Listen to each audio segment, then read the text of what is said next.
my tea sippers, and you know what time it is. I hope you have all of your crumpets together because it's time to dish tea. And you're dishing tea, darlings, with Big Meat. Can't wait. It's time to dish tea with Big Meat. It's time to dish tea with Big Meat. It's time to dish tea with Big Meat. It's time to dish tea with Big Meat. Darling. Oh, and hello.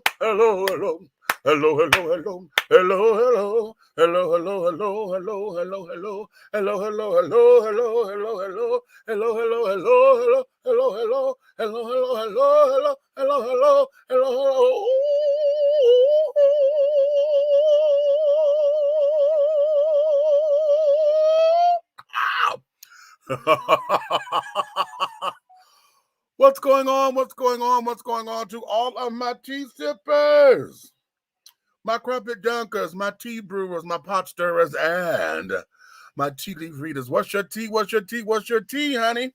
It's another glorious day, my darlings, and you know what time it is, so I know you have all of your crumpets together, because, darling, it's time to dish tea, and you are dishing tea, darlings, with Big Meat. What's up? Listen, I'm waiting on my co-host to come on up in here. It's been a long day, child. I done slept most of this day away, and I'm 12 hours behind because when I woke up, I hate when I'm in that kind of sleep to where I don't realize it's the same day because I was up, and when I went to sleep, I'm sitting up here saying to myself, wow, okay, I'm asleep. When I woke up the first time, my clock said 4 something, right? And I was like, And I looked at the clock and I'm like, okay, it's 4 something in the morning. Oh, let me go on back to sleep. And I dozed back off.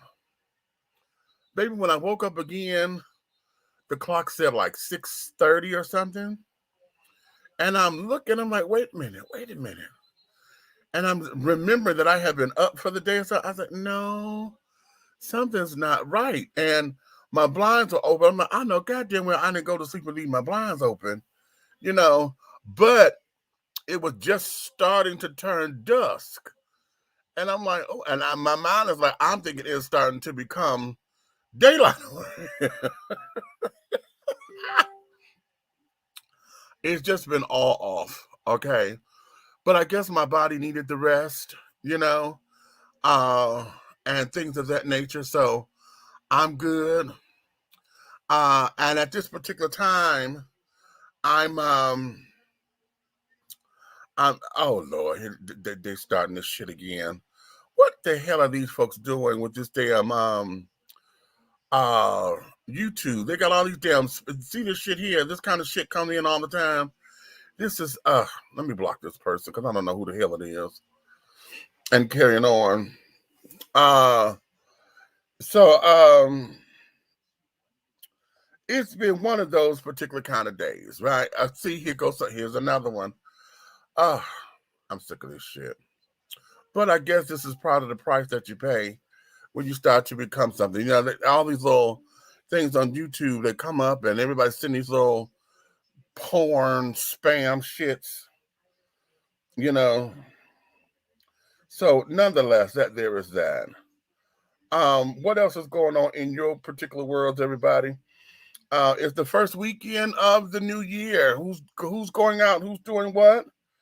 And et cetera, et cetera. We're just trying to make a couple things happen, okay?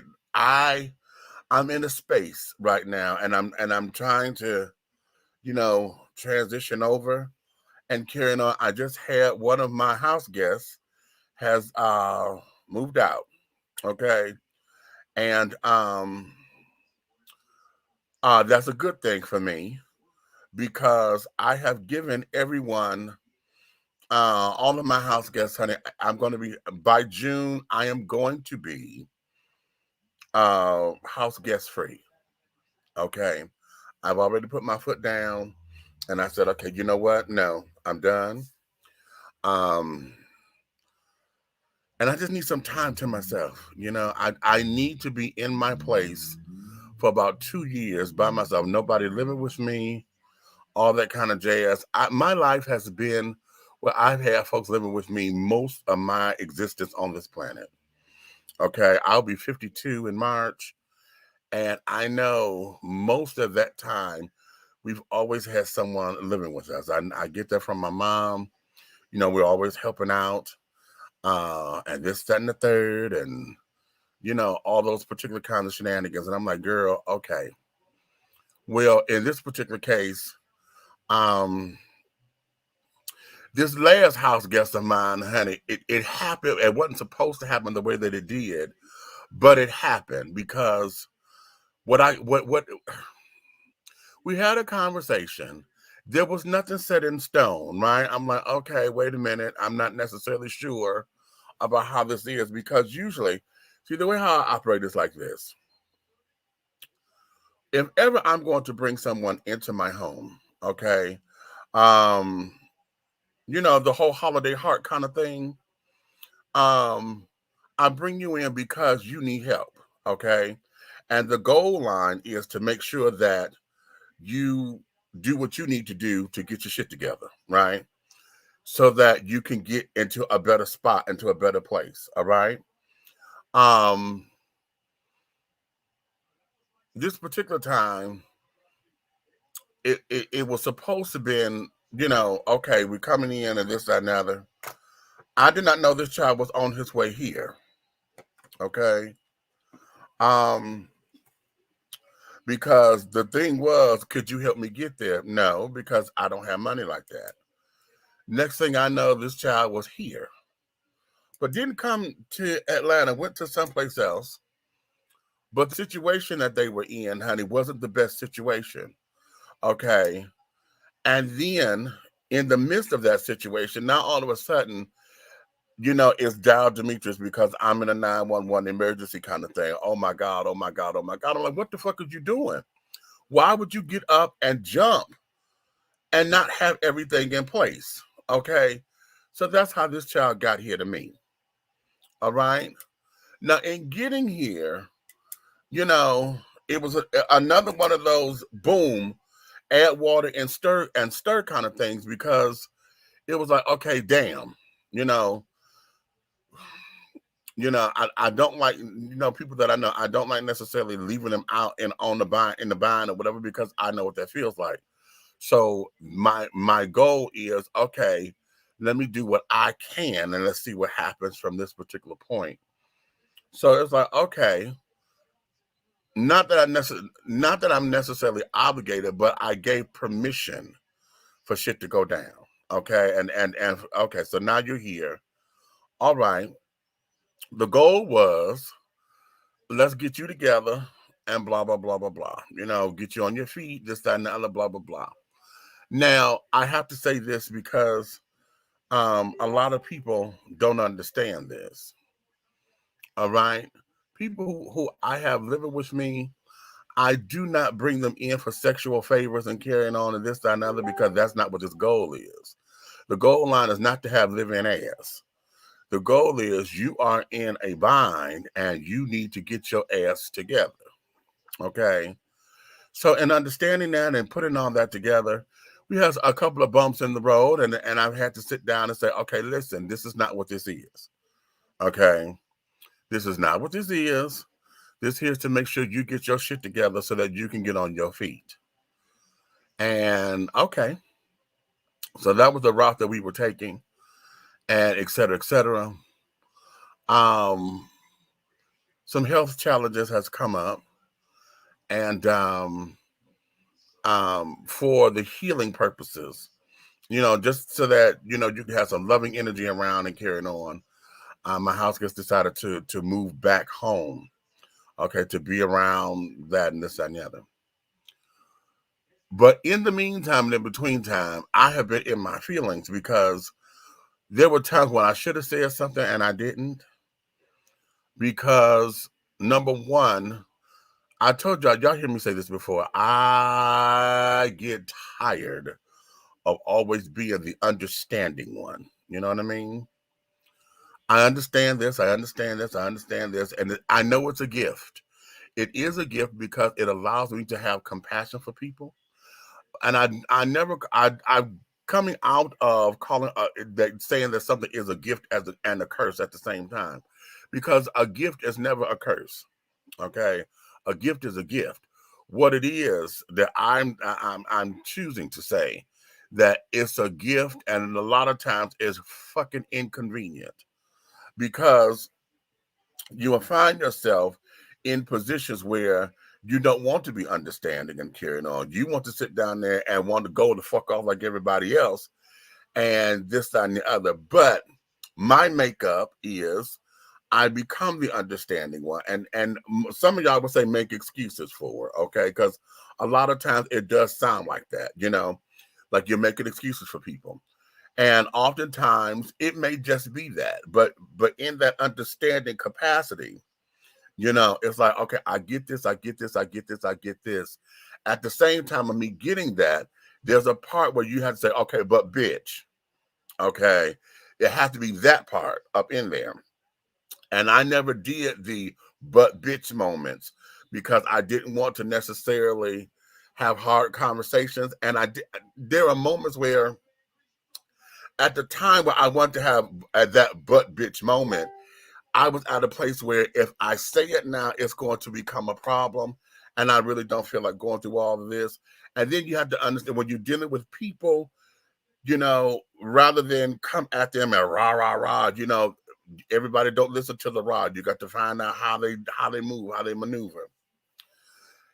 And so now I'm in that particular place. So while he's traveling, honey, I've been texting him and carrying on and giving him like, okay, now, you know, let's understand a couple of things, because basically what this particular thing is to say, okay, you know what? I didn't say nothing then, but I want you to know that I understood your motherfucking stunts.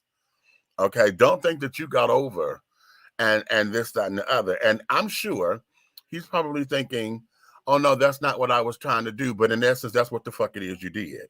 You were getting over and you took advantage of a couple of things, probably mainly because I let you, number one. And then number two, it was the whole idea of having a sense of freedom that you didn't have before. You know what I'm saying?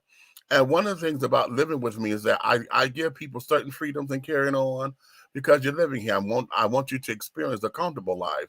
At the same time of experiencing a comfortable life, God damn it, I get sick of always being on the short end of the stick. Okay. And it doesn't benefit me. It does in the long run. You know, it's a thing in the long run. But the right now, it's like, okay, I'm sacrificing here, I'm sacrificing there, you know, trying to make this happy. And I know you're not working, I know you're not this, I know you're not that, but God damn it. You know, why is it that all of the lean is on me? And see, you leaning on me, but I'm up against the motherfucking wall. You know what I'm saying? And if the wall decides to crumble, bitch, we both going down. You know? And a lot of times I don't think that people really care about that, because once their needs are met, they don't care. Um, so yes. But that there is where this is, honey. So right now, if he's watching, he know I'm talking about him. Cause and please don't try to call me to explain, because I'm no, ain't no need of time to explain shit right now, because it is what it is. Okay, I don't want to hear about no explanations. I don't want to hear, oh, I'm sorry. I don't want to hear it, you know, because right now it is what it appears to be. And I know what my responsibility in it is, because shit, I'm not saying it was your fault completely. I let you do the shit. Huh.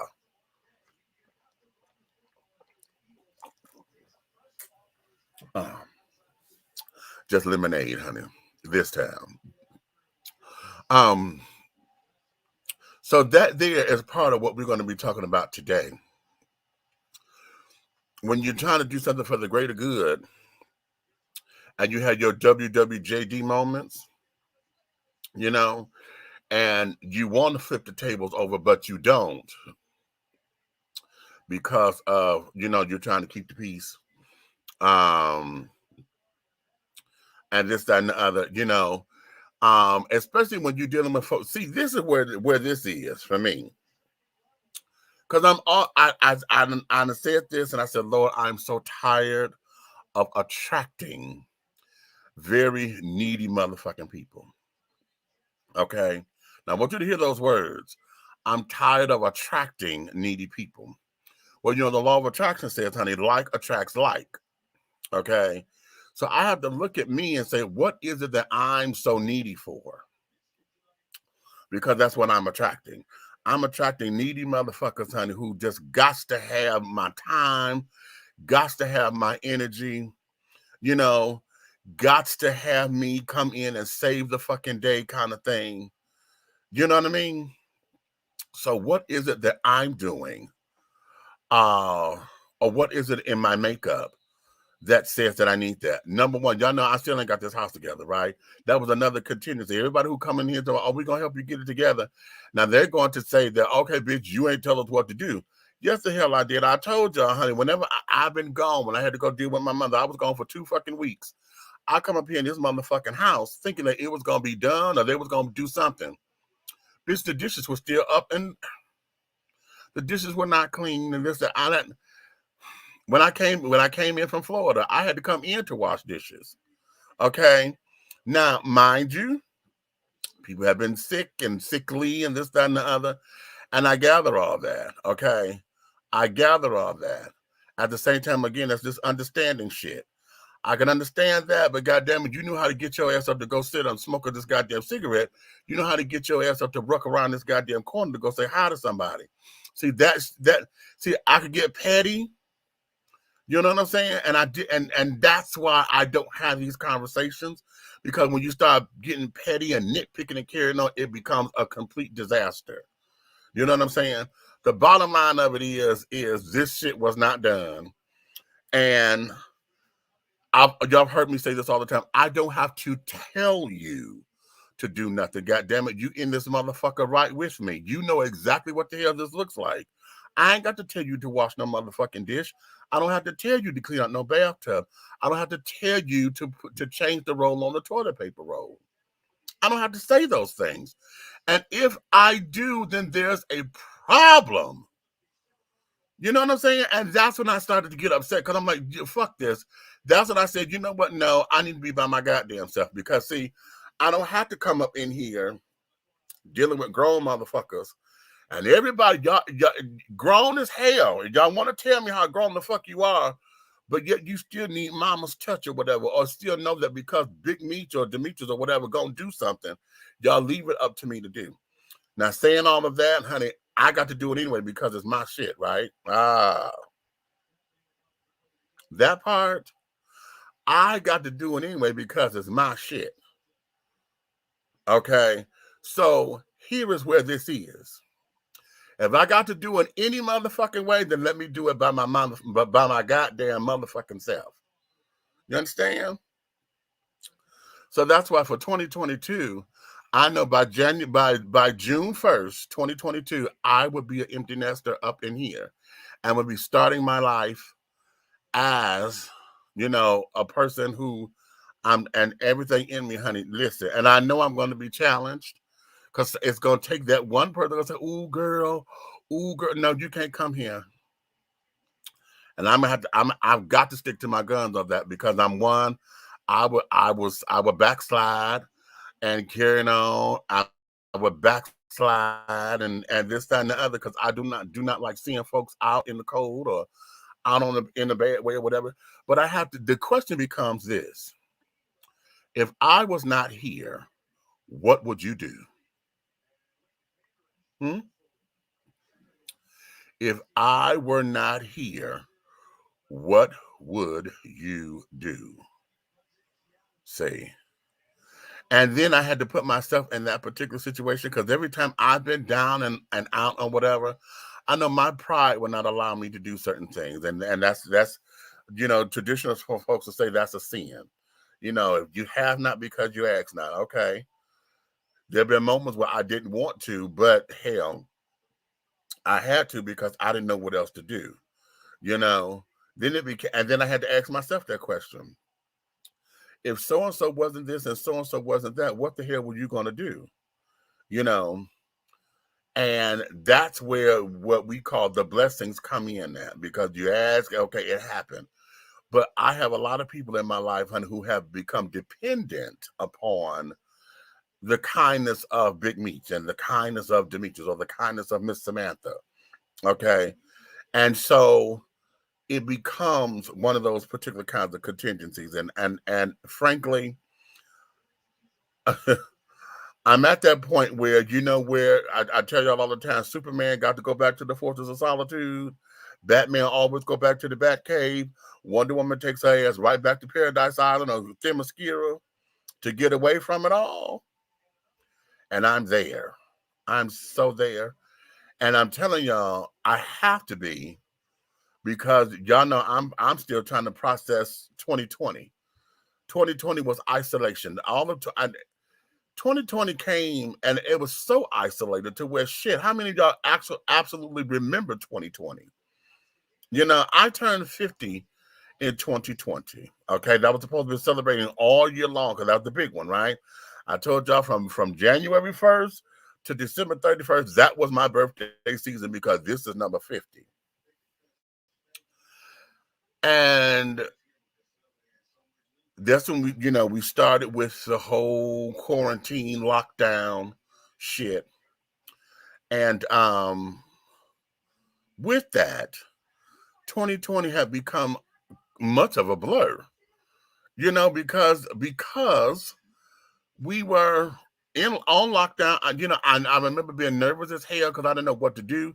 When we first started with these mask shits and carrying on, honey, I was reluctant to do it because I was like, fuck it, I'll just stay home. I don't need to be in nobody's mask. If I could do all this, I did not like how it looked going to the stores and shit. And we looking like damn stormtroopers and aliens from another planet and carrying on. I did not like how it looked.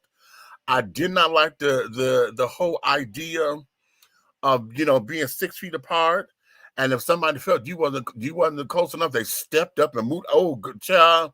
I was in the post office the first time that happened to me, and I got mad as fuck. I said, okay, you know what? Let me take my ass home. Let me go home because I know this is me. I can't deal with this shit. So 2020, did all that. Now I've had some blessings out of 2020. I got the car. I was able to get my car and this, that, and the other, blah, blah, blah, because, we had the money coming in from all of that. So, I was able to buy a car. And this, that, and the third. So, okay.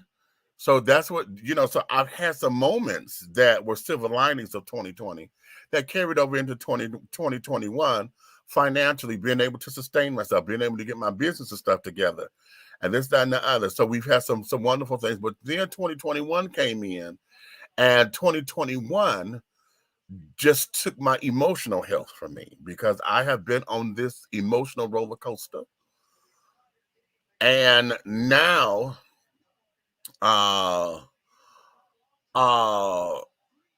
coming through the, I'm coming up on all of our first anniversaries. Like, last January, I lost my cousin, y'all know Tenero Lynn Fox, not Terrell Lynn. Terrell Lynn is her mother, but Tenero Lynn Fox. She died on the 17th of January last year. And y'all know I was taking care of her and this, that, and the other, and helping with this. And, as a matter of fact, a lot of 2020, I was dealing with her and things of that nature. And when I got the car, I was able to go over to her and care for her and make sure she got her medicines and, help clean her up and this, that, and other, change bandages and all that kind of stuff.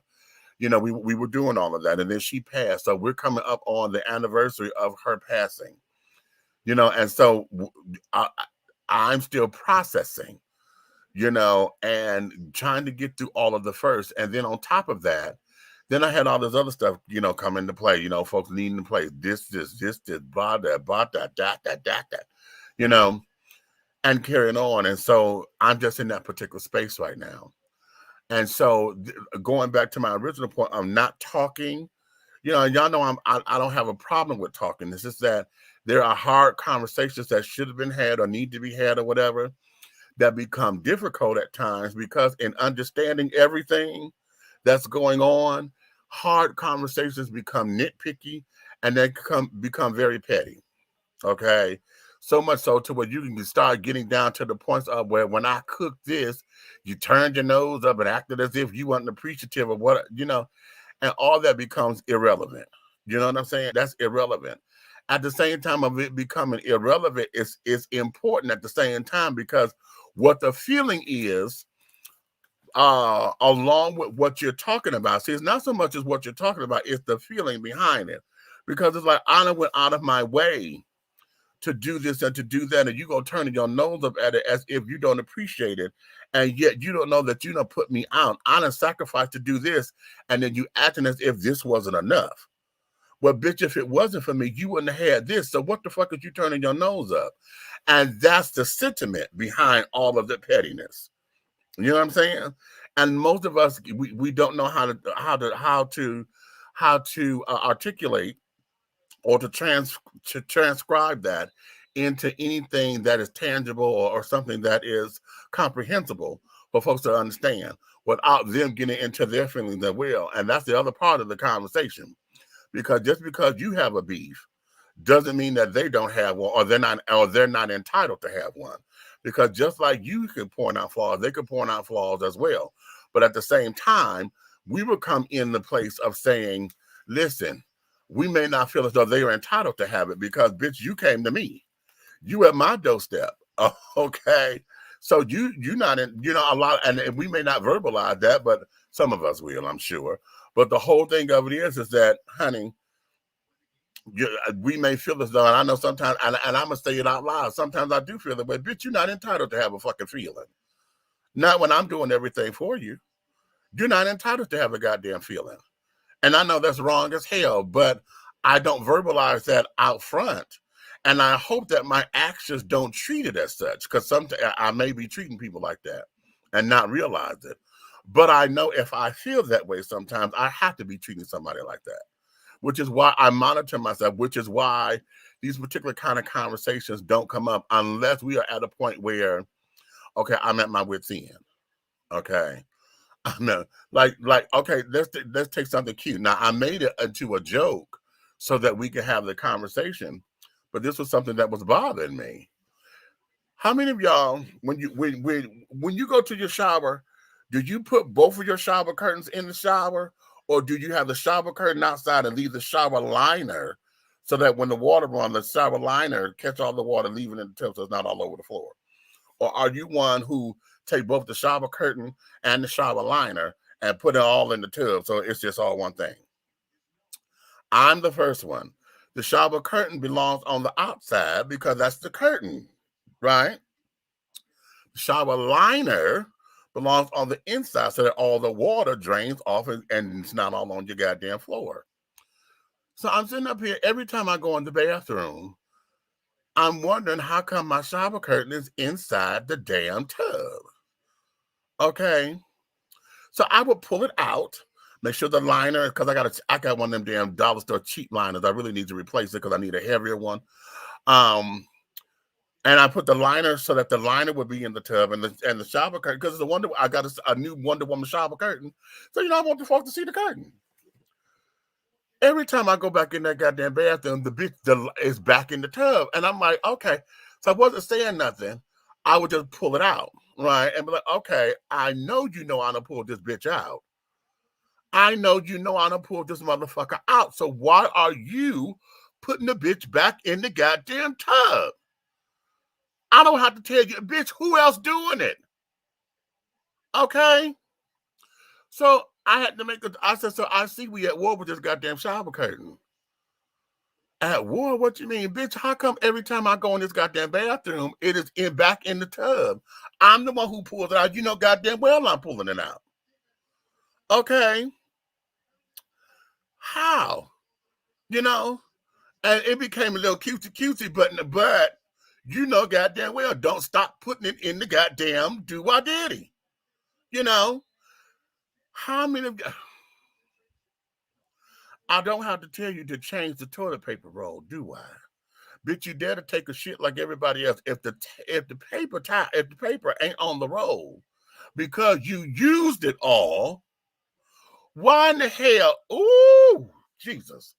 Why would you take the goddamn toilet roll and put it on the motherfucking sink instead of putting it on the goddamn toilet tissue roll. You used it last. You knew the bitch was empty. As a matter of fact, how about this? You left the goddamn empty roll on the motherfucking roll. The deal cardboard piece is still on the damn toilet paper roll. But you took a brand new roll of toilet paper to wipe your ass and then leave it on the motherfucking sink.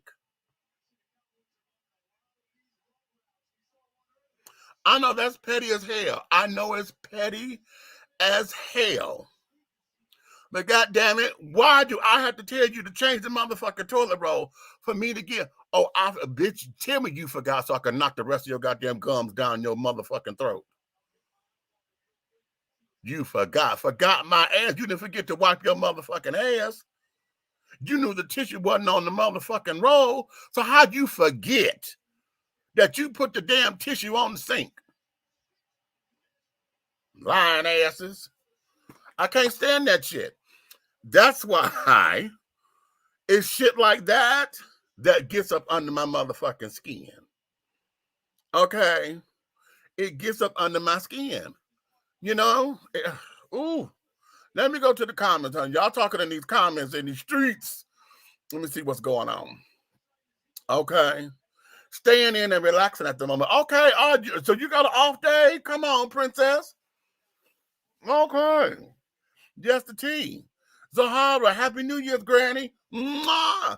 Welcome to 2022, darling. Making it do what I say do in 2022. That's the motto, honey. That's the motto.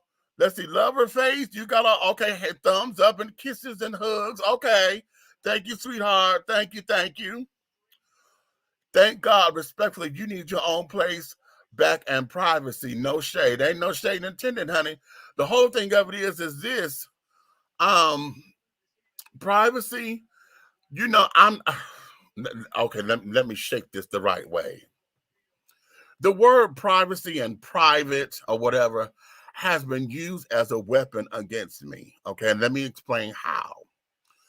And y'all might say because you're just a nosy bitch, and you may be right. Okay, in some instances you're right. At the same time, I can't have too private of a person in my circle in my life. Because if you that goddamn private, bitch, that means you up to something. Okay? If nobody can know what the fuck it is that you're doing, or you don't want to share your life with anybody, then bitch, you need to be on an isolated planet some damn where and do your shit and be done. I can't have nobody that private around me. Okay? And when I say it's been used as a weapon, it's because just that. You know, now I may have pushed a boundary or two, you know, in places where I shouldn't. At the same time, you can't be around me in my circle and nobody know anything about you because we need to know what's up. If I need to know a schedule or whatever. What time you coming back? Oh, why you in my business? Bitch, because the time you get back depends on how you getting in this motherfucking house because I'm not giving you no goddamn key. How we meeting up? You know, it's shit that got to go in place. And private people, those who are too fucking private, are that. Now, there's a difference between discretion and privacy, okay? Those people who are discreet, you know, they're not real loud. They're not trying to get everybody in their business and shit like that. You know, the people who know on a need-to-know basis or whatever, they're not necessarily down low or whatever. They just, hell, it's on a need-to-know basis. That's not a topic of discussion with you. How many of y'all are like that with your coworkers? You don't go home and tell your coworkers, or go to work to tell your coworkers everything. Hell, certain things you just, hey, we here to do that. We're here to do our job, right? Boom. Same thing. But that privacy thing, honey, now, because I'm a single man and I date and this, that, and the other, and I have, you know, gentlemen callers from time to time, you know, there are moments where, you know, for their privacy, you know, I've had people here and whatever, I don't have to announce when I'm having a company, okay? Because it's my house, okay? I don't have to announce it. At the same time, I don't like to close doors in my house neither. It's mine. I don't close doors. Bitch, I'm the only motherfucker here, so usually.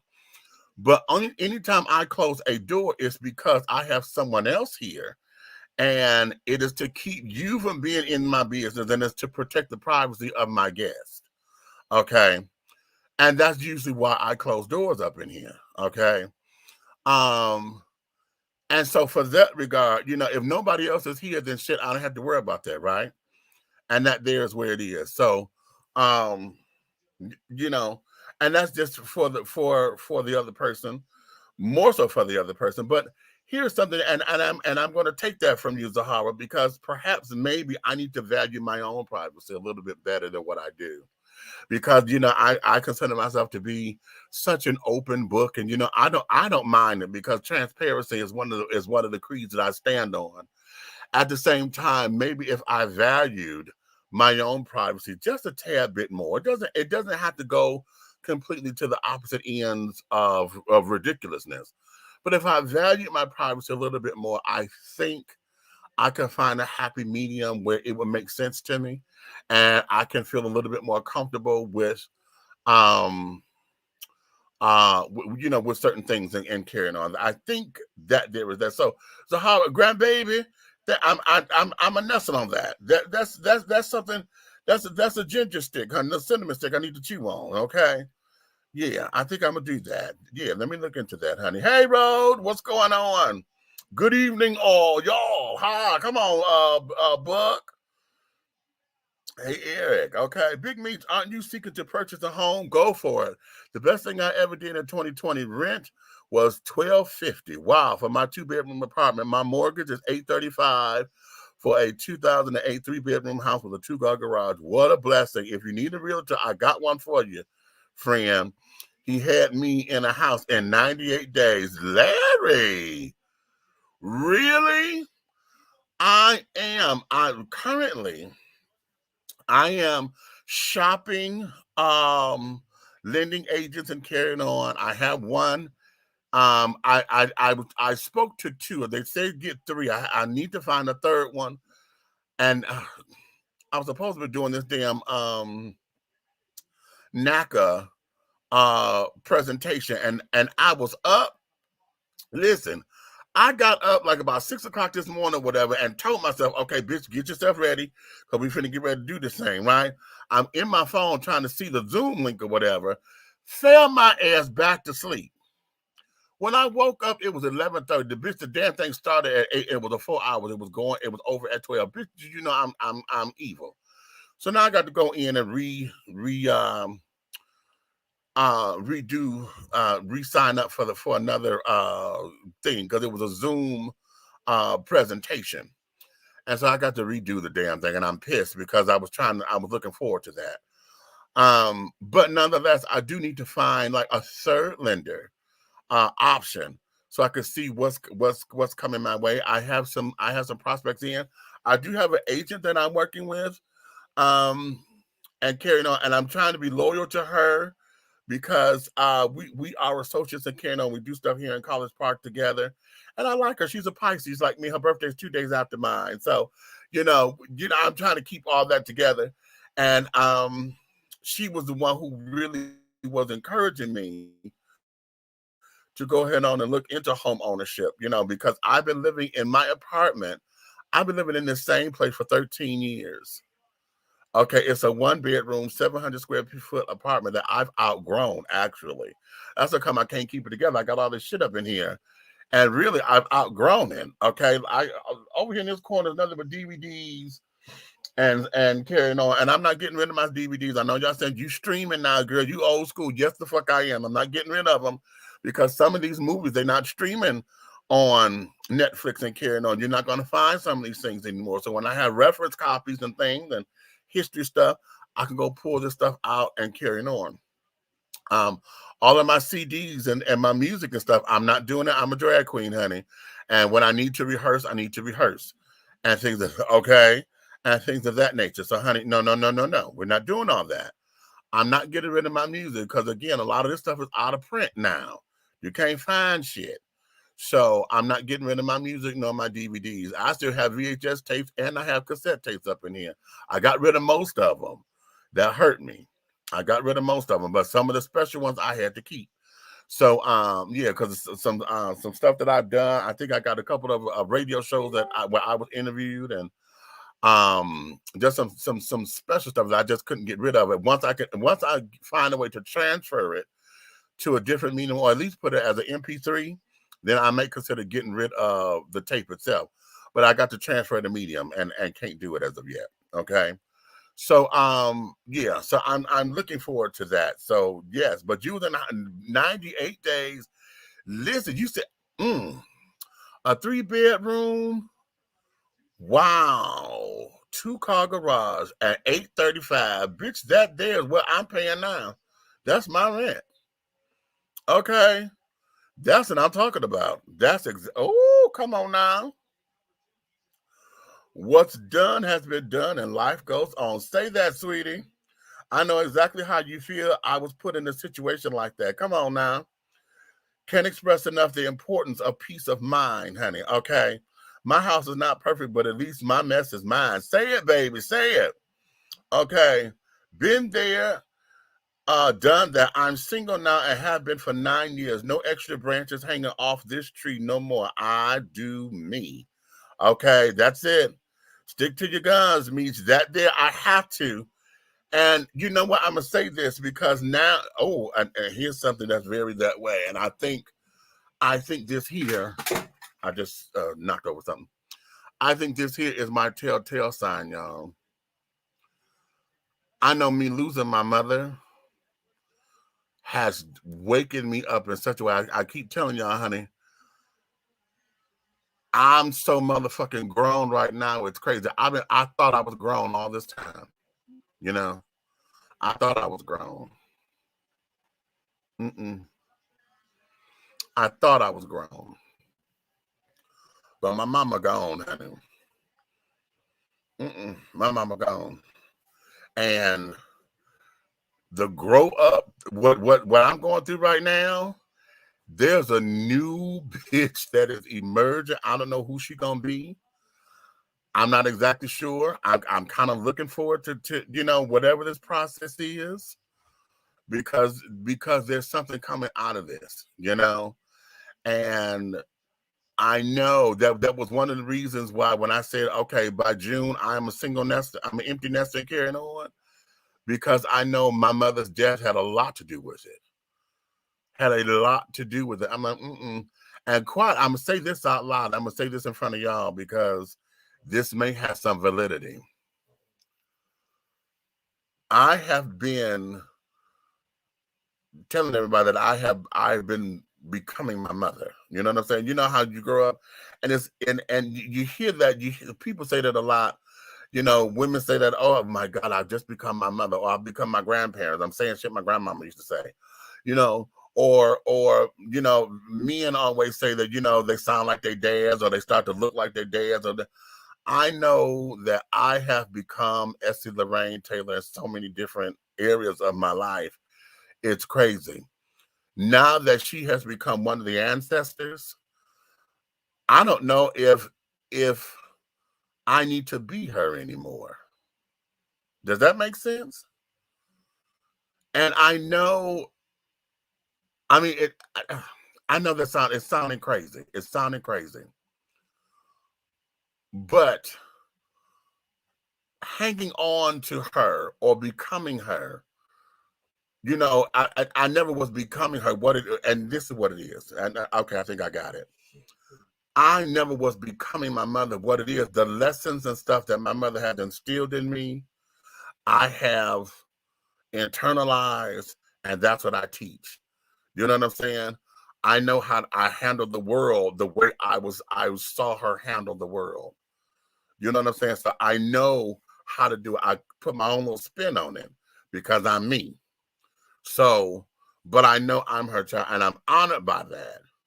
But also, now that she has gone on, it's like now the rest of this walk, honey, has to be designed by me. Because even though her footprint is there, just like the poem Footprints, at one point you were walking side by side with me, but when I look back, honey, there was only one step because I carried you, and now I just feel as though I have to carry that. So the footprints are mine because God and I are one. So me carrying the lessons of the ancestors, you know what I'm saying? I'm the footprints and I'm the footsteps of the ancestors now. And you know, I teach this. I would teach this to my kids. I teach this to folks all the time who are having problems letting their kids go. And it's like, sweetheart, listen, you taught them and gave them the tools that they need to survive out here in this world. Trust your teachings.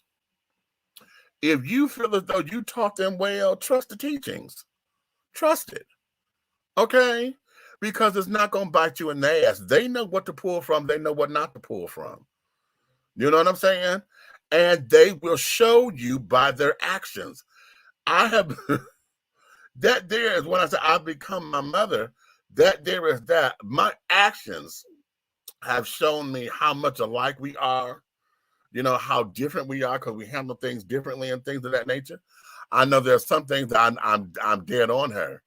But now that she's become part of the ancestry and carrying on, you know, the need, I don't even know if it was a need. I just think that that was my closeness to her, or maybe that was my torch song. You know, so I could call mama, girl, you girl, this, that, girl, honey, oh, mama, let me tell you. You know, one of those things, and I don't have that luxury anymore. I don't have that pick up the phone and be like, girl, child, look what this child done did. You know what I'm saying? I don't have that anymore. So now it is more of, okay, bitch, ain't nobody to tell like that. So handling and be done. You know, am I making sense? Yeah. Okay. Emmanuel, what you say? That's what I told the person. This is my shit. Let me fuck up my shit. I don't need you to help me tear up my shit. Now listen, let me tell you something about that. Okay. I have to say that constantly because I'm like, listen, I'm already junky. I don't need another junky motherfucker up in here. Okay. I don't need another junky motherfucker, bitch. I'm doing enough by myself. Okay. And from this point on, I really need to start attracting people who are OCD with cleaning. You know, I need one of them kind of motherfuckers. I need somebody who is just that way, who make a living out of, you done created a business out of organizing and shit. You done created a business out of being Molly maids. You know what I mean? I need that kind of bitch in my life. I am, but it's just so much. I really am. It's just so much. Okay. What you say, Book? Yes, Bixter. Do what you must. Life is short, and sometimes you just have to do you. You know, here's the thing. I've always done me. That's the thing. I've always done me. The problem is, no, it's not a problem. I think the caveat of it is that I've always done me in chaos. Ooh, shit. That's rich. I've always done me in chaos because I've always had things around me that I was able to say, you know, fuck it. I'm still going to be me and still take care of this and got to do this. A lot of that comes from me helping my mother raise my siblings, you know, because kids are always chaos, okay? And this, that, and the other. So I've always had the time to this and this and this, and because I always did me, you know. And when folks was infringing upon me doing me, it became something else. And, you know, I would blow up here, blow up there, but I still was able to do me in the chaos. But I think now I'm looking to do me in peace. You know what I'm saying? To be able to be peaceful and zen-like. You know, when I went down to Wilton Manors and my son Brandon made that executive decision to take me, I'm telling y'all, we basically went down there for the chill of it all. When we got into the Airbnb, bitch, I sat down after I had absorbed it, right? Because it was a beautiful little place.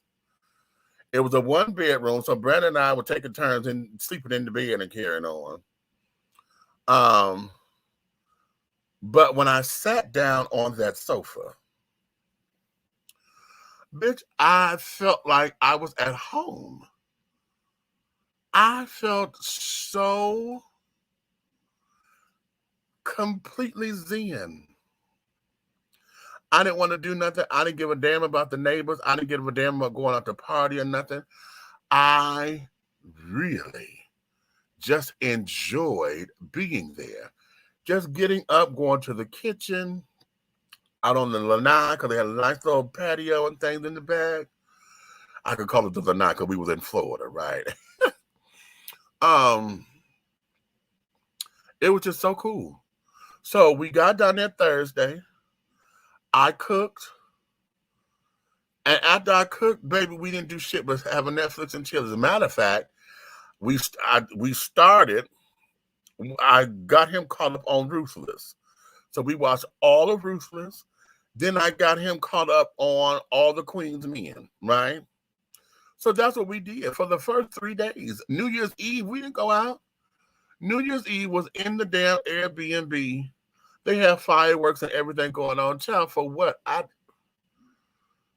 I was so comfortable. We had cocktails, baby. Happy New Year, baby. Gave each other a toast.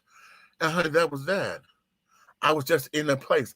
And that there is what I'm attracted to myself, because for me to be as spiritual of a person as I am, that there is what I have to be to realign myself with, is my spirituality. Because there was a point in time where I used to always sit down and I had a little altar and I had my bell, and I would ring my bell, because you ring the bell to as a symbol to let the ancestors know, you can come here, come forth. You're welcome in this space. So you ring the bell. I lit my candle. My candles, I had white candles and all that. And I lit my sage, and I would sit down, and that's where I would meditate, and a lot of times I would take do my spiritual journey and carry it on. And then I would go through and I would whitewash my spirit, and go through and take myself on the spiritual cleanse so that my spirit could go through. And it's a visual exercise that I do, that I take my spirit on and let it whitewash through the wonderful waters of divine wealth and understanding and infinite wisdom and things of that nature. And it's like a waterfall that I see.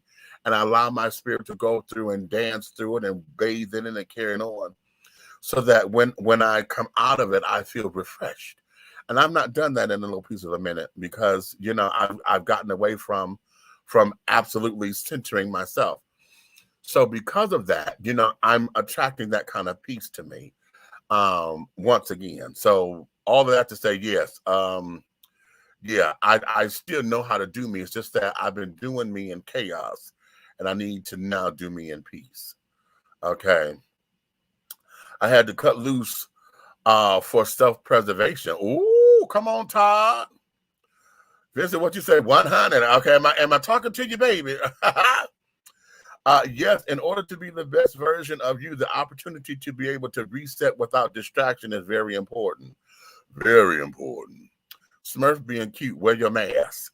Okay, you know what? Hold on. We got to play it. Hold on.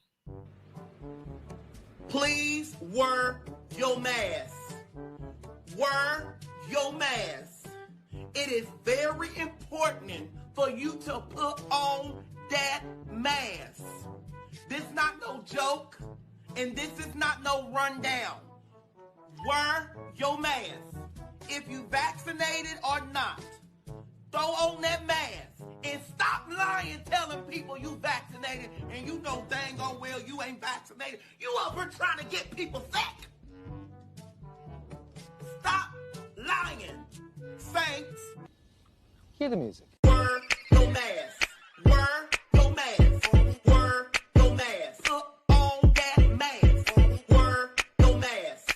Wear your mask. Wear your mask. Put on that mask. I'm Marquise, baby. Wear your mask. Wear your mask. Wear your mask. Put on that mask. Wear your mask. Wear your mask. Wear your mask. Put on that mask. It is very important. Put on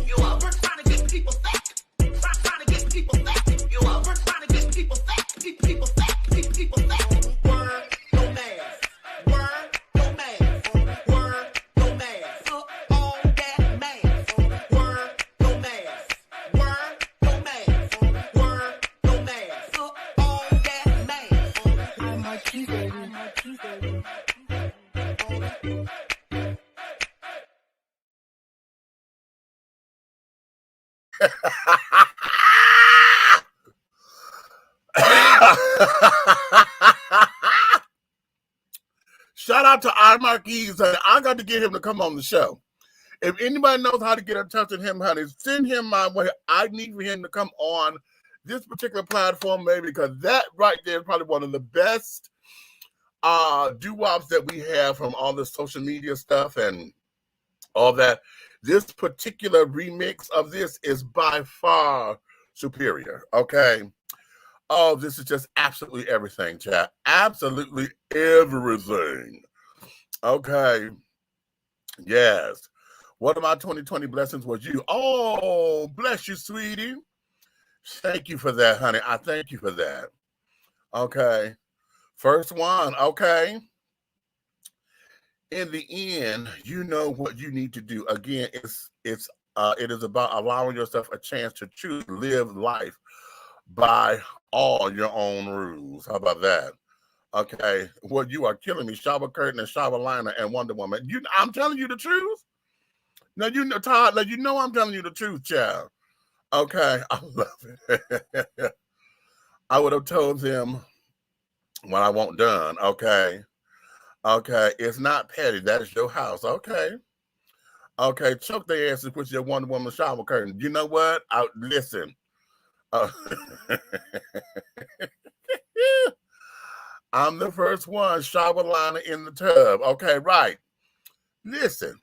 The shower liner go in the tub, honey, because that's what catches. That's why it's a shower liner. It's a liner to catch all the water so that the curtain don't get all soaking wet and carried on. Because if the curtain gets soaking wet, it's gonna drip. The curtain is supposed to be the designer piece. That there is what everybody see when they come in the bathroom. You know, bada boom. And if you coordinate it, then you got tiles to match the curtain. Everybody, you know. If your bathroom is small, their whole, you know, the rug set that go with the back of the tub thing, you know, you got the seat cover, that's too much when you got a small bathroom. If you got a huge bathroom, honey, where it could breathe and give some life, that shit works. But if that bathroom's small, honey, no, honey, a shower curtain and maybe the rug is fine, okay? But when you sitting up there trying to cover up the toilet, and why do they make them damn toilet seat covers where it don't fit? Y'all know that shit don't fit. Because right there at the back, you know, where the flap is, where the mechanics are, you know, to flip it and this, that, and the other. That damn thing never fits on that part of the toilet seat. Now, you got all of this that done fit around the toilet seat so beautifully, but in the back, it never fits. So you constantly got to readjust it and get it because it's sliding off. It's dumb. Okay.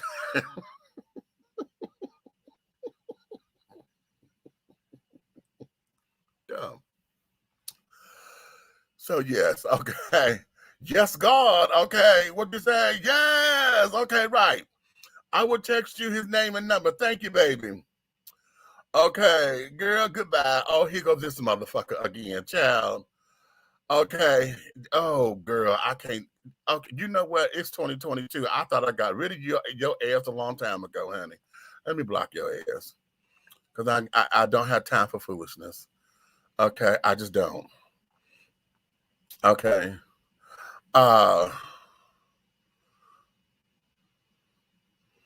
Let's see, where am I? Because I had to block him. Okay, right.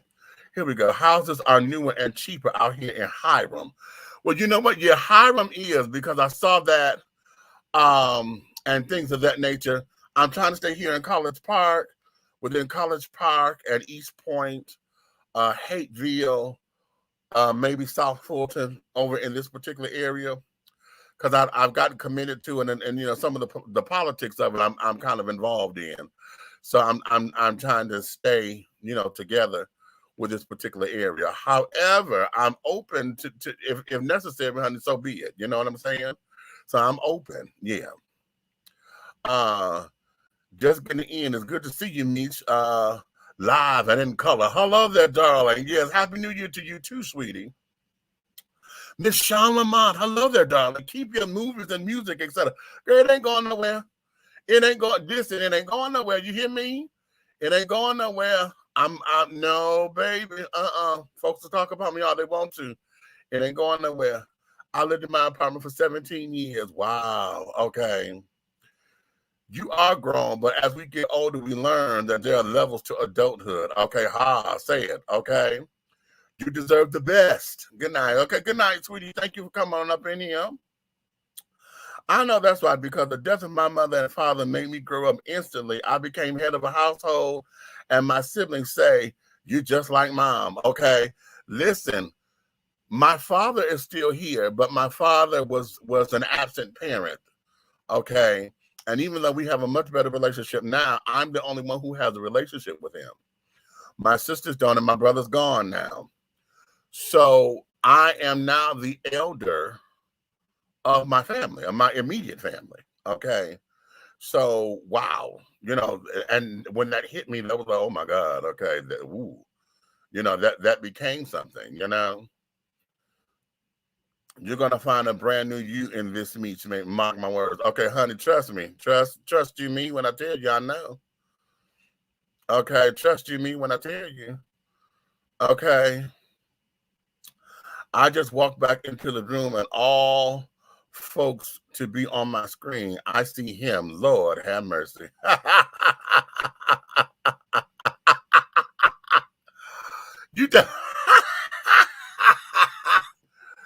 Oh, you talking about, okay, leave that child alone, honey. Wear your mask, okay? Jamita, darling, hello there, niece. I know today was very difficult for you guys up there, honey. How are you? And let me know what's going on, honey. Let me know what's going on. Hello there, Miss Amy. What's going on, Miss Mother? Okay. Yes. My ancient service was simply beautiful today. Okay. You have made my night. Miss you, my friend. Hope to visit soon. Yes, you get yourself down here, honey. Maybe I need to come up there. I'm driving now. Okay.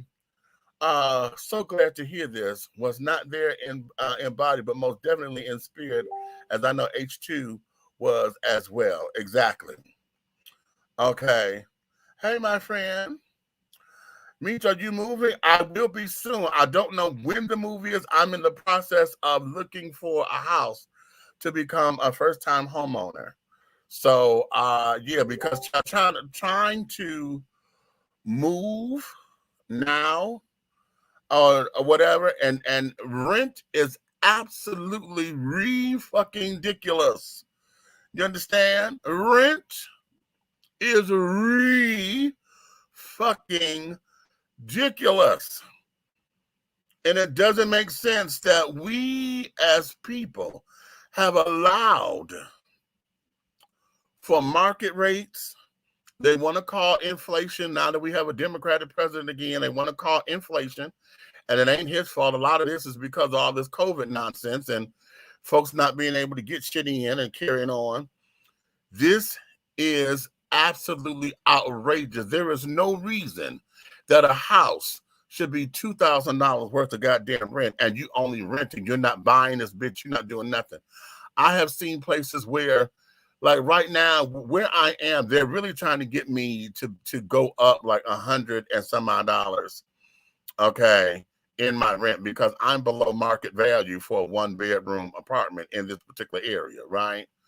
But I refuse to let them do that because I tell them all the time, no, honey, I've always been up under market value. That was your move-in special when I first got here 13 years ago. You're not going to dump me up, and I have a history of being with you, and I'm a long-term resident. No, you're not going to do that. We're not going to do that, okay? That's out of the question, especially since I know a little bit how this shit goes, because market rates are supposed to be based on a 5-mile radius of things, well, at least for here, they say a 5-mile radius of things that are going on as far as development, what's been built, and carrying on new properties, new businesses, property values, and things of that nature. If there's been no enhancements, honey, then how in the hell is the market rate changing daily? Didn't nobody break ground nowhere. There's no new building that opened up. There's nothing going on. You haven't even agreed upon nothing. The city council has not said anything about anything new that has just happened. So how does the market rate change daily? Use a motherfucking lie. Until they break ground on something, and then it changes once the building is established and erect and open for business, you're not gonna sit down here and sucker me into saying, oh, we got to go up on this. No, you're not. Okay. And then here's the other thing, because I know here in College Park, we've had businesses and we got apartments and carrying on that have opened up and, have been built, and they're trying to attract a certain group of people. So you got these damn apartments going, to attract the young urban professional and the young black urban professional to come on down here, and with these so-called amenities that you're giving, you charging. There's the one place around here by the train station. They wanted $1,100 for a studio. It was a 535 square foot apartment. You want $1,100 for a fucking studio apartment. In whose world? In whose fucking world? And it's a studio?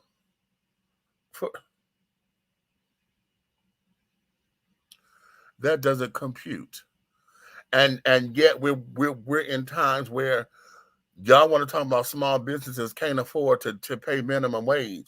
Minimum wage on a federal level is still $7.25 an hour. Who in the fuck can survive on $7.25 an hour? Huh? And yet so say that I can, but I'm barely scraping it. As for next year, I'll get in on this apartment, but because you want to get a hair up your ass, you decide to go up on the rent because now you done made a couple little improvements around the complex, and you want everybody else to pay for it. Really? No. I'm telling you, we are in a place now to where the children are it's no longer black and white, and this is what I want to get into. The world is no longer black and white. We keep wanting to make this a race thing. It is no longer black and white. Okay, it is rich and poor. Okay, we have rich, we have poor. There is no middle class. Okay, the middle class is just there as a talking point. Because I'm gonna tell you something. Single people who have no dependents, okay, we always say, oh, you ain't got, you hear folks all the time, oh, you got a good job, you ain't got no kids, you ain't got no responsibilities or whatever. Oh, child, you making money. So a single person, at one point in time, somebody single making $15 an hour was something, right? Now, if you single and you're making $25, $30, $35 an hour, that's a little piece of money if you know how to do it right, because you have no responsibilities. As far as, a wife, husband, children. If you bought your house, so you may have a car payment, a house payment, maybe you're paying your taxes once a year for your property taxes and that kind of thing. But as far as somebody in your pockets all the time, you got expendable cash. You're able to do this. You're able to travel. You're able to do all of that because you're single. But here's the thing. Single people are the purse strings of America, because when you do your taxes, single people don't get the tax write-offs. Okay, I can't apply as head of the household because I am head of the household. It's just me, but you're not giving me that tax credit. I don't get a tax credit because if I had children, I could get a child tax credit. I have no children, so I don't get that tax credit, do I? Single people are the purse strings of America because we pay for everything. And here's the T. The single people are always paying for what the rich don't. How about that? If you're single with no dependents and carrying on, you don't get the luxury of saying, oh, okay, I'm in a charitable organization and get all of that, because you're making up the slack that the 1% don't pay. Anywho, okay, I'm off that soapbox for a minute. Okay, rent had gone crazy. House prices here in the city has gone into the stratosphere. Exactly. Okay. I hear people talk about how high rent is here in the ATL. I'm originally from New York City. And what you get here for $1,000 for a one bedroom, you'll never get that in New York City for $1,000. Trust me, I lived in New York. And at the time, I lived in New York and Jersey. Okay. And at that time, I was paying $120 a week for a room. A room. You hear me? A room. Now you do the math, honey. $120 a week. And you're talking 1995. I was 25 then. 1995 at $120 a week. Okay. Now there's 4 weeks in a month. Okay, sometimes 5. Okay. So you pay anywhere between $500 to $600, okay, a month for a room in 1995. And at that particular time, what? I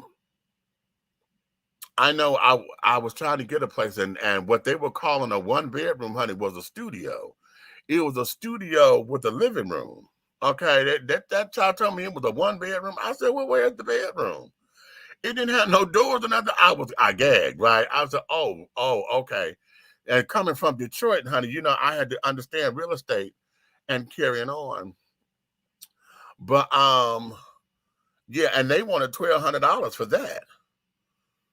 You know, at that particular time. So it was like, okay, I didn't know anybody. So it wasn't like I could go get a roommate or anything, you know, to try to and I'm one who thoroughly believes if I can't pay for everything out of my check or with my money, then then I'm not going to do it, because I will never put myself in a position ever again to have to rely on a roommate to pay half of anything. Because it's always something, and that motherfucker ain't no. Because I pay my half, honey, and just because I paid my half and you didn't pay yours, we all getting thrown out. So that means I done wasted motherfucking money. Okay. No. Okay. You need to come to Texas, but be careful renting in Austin. What's up with Austin, honey? Okay. Yes, indeed. Okay, right. What are you doing? I'm sorry. Okay. We have a 2-bedroom townhouse apartment for $900 a month. Really? Okay, for 200 for a 2-bedroom. Shit, I'm in the 7. I'm right there at you, but I'm in a 1. Okay. A few years ago, we had a 3-bedroom apartment for $650 a month. Oh, now that's high. Okay, see, those are the kind of prices that I'm used to. You know what I'm saying? We lived in Kirkwood for 10 years in a duplex. Rent was $1,100 and bills were around $400. So okay, so basically, in order to run your household, you had a $2,000 a month house, because that there were your bills, but you still had to do you had to have your groceries, your supplies for the house, you know, cleaning supplies, you know, tissue, paper towel, you know, all of what it takes. So basically, you had a $2,000 a month household. Cute, okay, which is about what it should be, right? Not $2,000 for the fucking rent alone. That should be with everything total. Yeah, okay. 1,000 square feet and 3 bedrooms. Wow. Okay. Yeah. Okay. Okay. Mm-hmm. Have mercy, child. So that's where we at right now, baby. That's exactly where we are. So I'm looking forward to it, and this, that, and other, and et cetera, et cetera. Why is Kelly calling me and she know I'm doing this goddamn? Please go next door. Please go next door, because she calling over here looking for you. And she done cooked and want to make sure you get a go next door, please. Okay. Shit. Let me take a break, child, because see, that just robbed my fella. See what I mean? The whole understanding that my neighbor, God, I love her dearly. But damn it, she know I'm doing this show. Okay. She know I'm doing the show. Now, just before, she just knocked on the door asking if my daughter was home. No, she ain't got here yet. I'm sorry for interrupting. I'm sorry. But why did she just call the goddamn phone? Okay. Houses on the west side are good investments right now, from what I've heard. Okay, wow. That's because it's a good investment because that's probably where they want the development to be. You know, right now they're probably cheaper, and whatever is coming in that area is probably set to be development area. And it's like getting here now while they're getting is good, because once they start breaking ground or whatever, it ain't gonna be the same. So that's probably why it's good right now, because in about 3 years, honey, it's gonna be skyrocketed. Yeah. Okay. So let me do that. Let me take a commercial break right here. When we come back, we're gonna get into a sip it or snippet. I have a video that I want to play for you guys. He's been on the show before, Mr. Fabian Soul. We're gonna play this video called Sex Emergency. And I want you guys to let me know if we're gonna sip the tea or we're gonna snip the leaves, honey. Okay. Let me take a little commercial break and regroup. We'll be right back in just a couple of moments.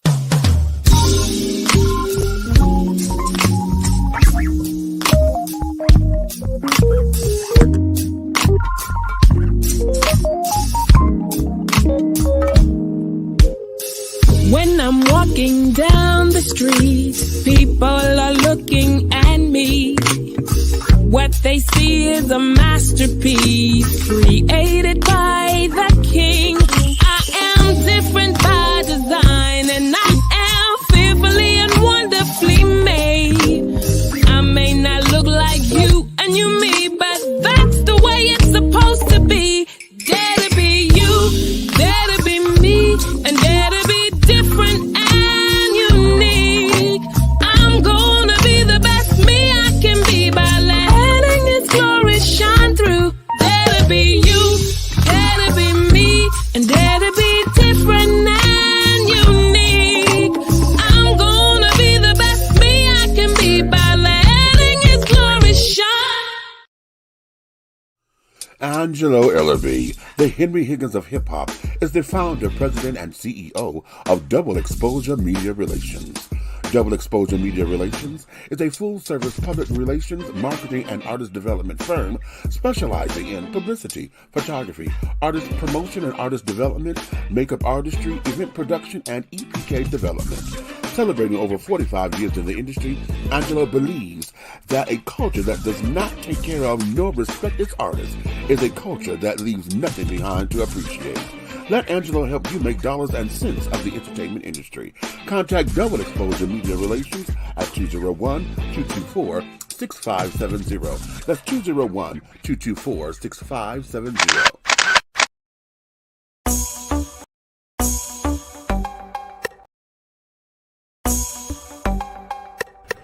Hey, you want to be a part of God's plan? Look at this angel. That's right, the shine, the sheen. You can only get that at Royal Extensions. Hit us up at Royal Extensions, www.royalextensionsatlanta.com or IG Royal Extensions 20. If you want to have the same thing as God's plan, you get it right here at Royal Extensions. Have you tried Big Rob Popcorn? It's a wonderful anytime snack that everyone will love. Available in 3 flavors. Grown and Sexy, which is the perfect mix of cheddar, cheese, and caramel. Sugar Shack, a fruitful flavored mix of watermelon and apple. So delicious and good. How about spicy butter and white cheddar? Everyone loves it. That's why it's called good. All Big Rob snacks are manufactured in an FDA-approved facility and flash sealed for freshness, safety, and worldwide delivery. To order, call or text 937-367-8650. That's 937-367-8650. Or contact Big Rob via Instagram at Hey Big Rob. As the holidays approach, take advantage of the holiday special. Purchase more than 2 bags and receive a free CD. Call or text 937-367-8650 to place your order now. Big Rob Popcorn, the perfect snack that you will love. It's so delicious. The views and opinions expressed here on Dishing Tea TV are strictly those of the hosts and guests of this program. They do not reflect the views and opinions or governing actions of any of the sponsors or affiliates of Dishing Tea Entertainment, Artist First Entertainment, Big Guy ENT, Atlanta Hot Radio, Black GDP TV, or Diversity TV. Your viewing and listening discretion is advised.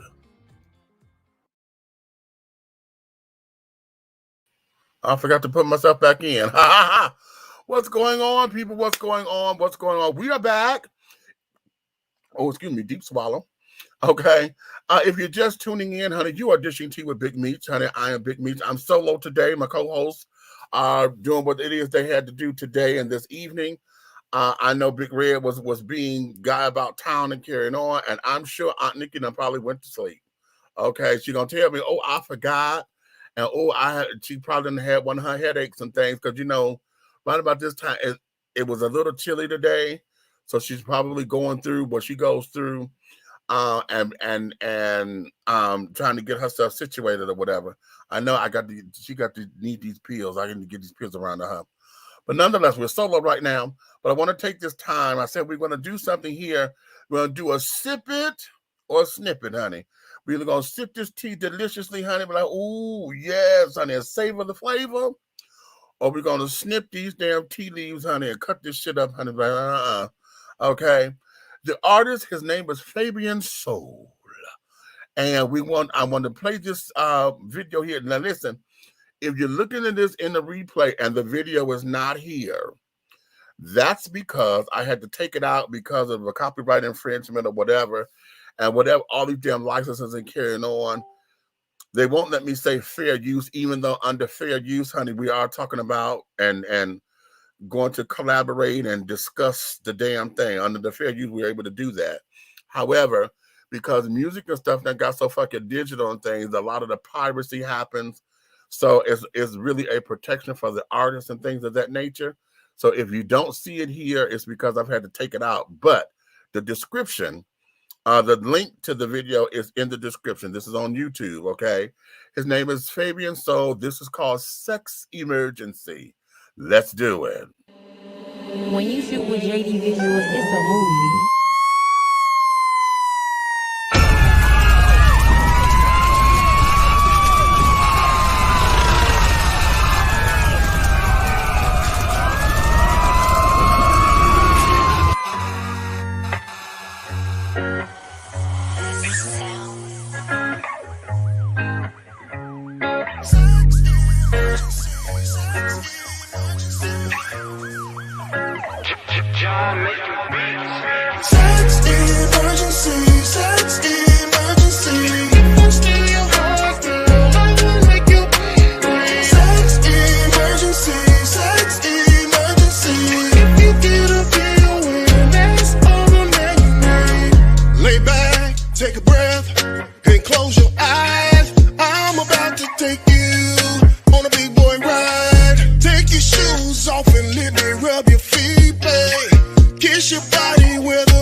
All right, all right, all right. It's up to you, children. I need to know what you want to do with it, baby. Put your comments up in here. Put them up in here. Put them up in here, honey. Put them up in here. Are we sipping it or snipping it, honey? You gonna savor the flavor or are you gonna have a V8? What we got going on, honey? Love you, Big Sister. Thank you. Thanks to all of you tuning in. Continue blessings in 2022. Bless your heart, baby. Thank you so much. All right, Layla says she's sipping it, baby. Okay, we got to sip it right there. We sipping it or snipping it, honey? You going to savor this flavor or you going to have a V8 instead, honey? What you doing now? Talk to me. Talk to me, honey. This here is... Okay, we got a half and half for me. Okay, so you got to grow on you. Okay, it got to grow on you. So it's one of them I can take it or leave it kind of things when you roll. Explain that. Put it down up in there, honey. Okay, what you got for me, baby? Now, personally, I told him that I see this song. This was an album filler for me. You know, kind of like he needed an album. He needed something else to go on the album, and he decided to do this, and then it became the sneaker cut. You know, like we wasn't expecting this song to do what it does, and then it exploded, kind of like that underground sound. You know, I also see this at the clubs. You know, I see the children on the pole doing a little lap dancing and shit to this or whatever, because I see all of that. So yeah, so I've already told him that those were my opinions about this particular song. For me, knowing his writing ability, this was not maybe his best song as a writing song or whatever, but it got chops, it got legs, honey. It can move, it can walk. Okay. What you say? Give it to me. It does linger on the palate for me. It's more like a prelude to me. Really? Okay, interesting. Okay, so you're looking for more. Let me see right. So okay, we got this. So this is the intro to what? What you finna take me into? Okay, I got you. Okay, I got you. Okay. My personal playlist was Snippet, but in terms of what's popping with the public, I say Sip It. Okay. So not on your personal playlist. Okay, my personal playlist was Snippet, but in terms of what's popping with the public, I say Sip It. Okay. So basically, yeah.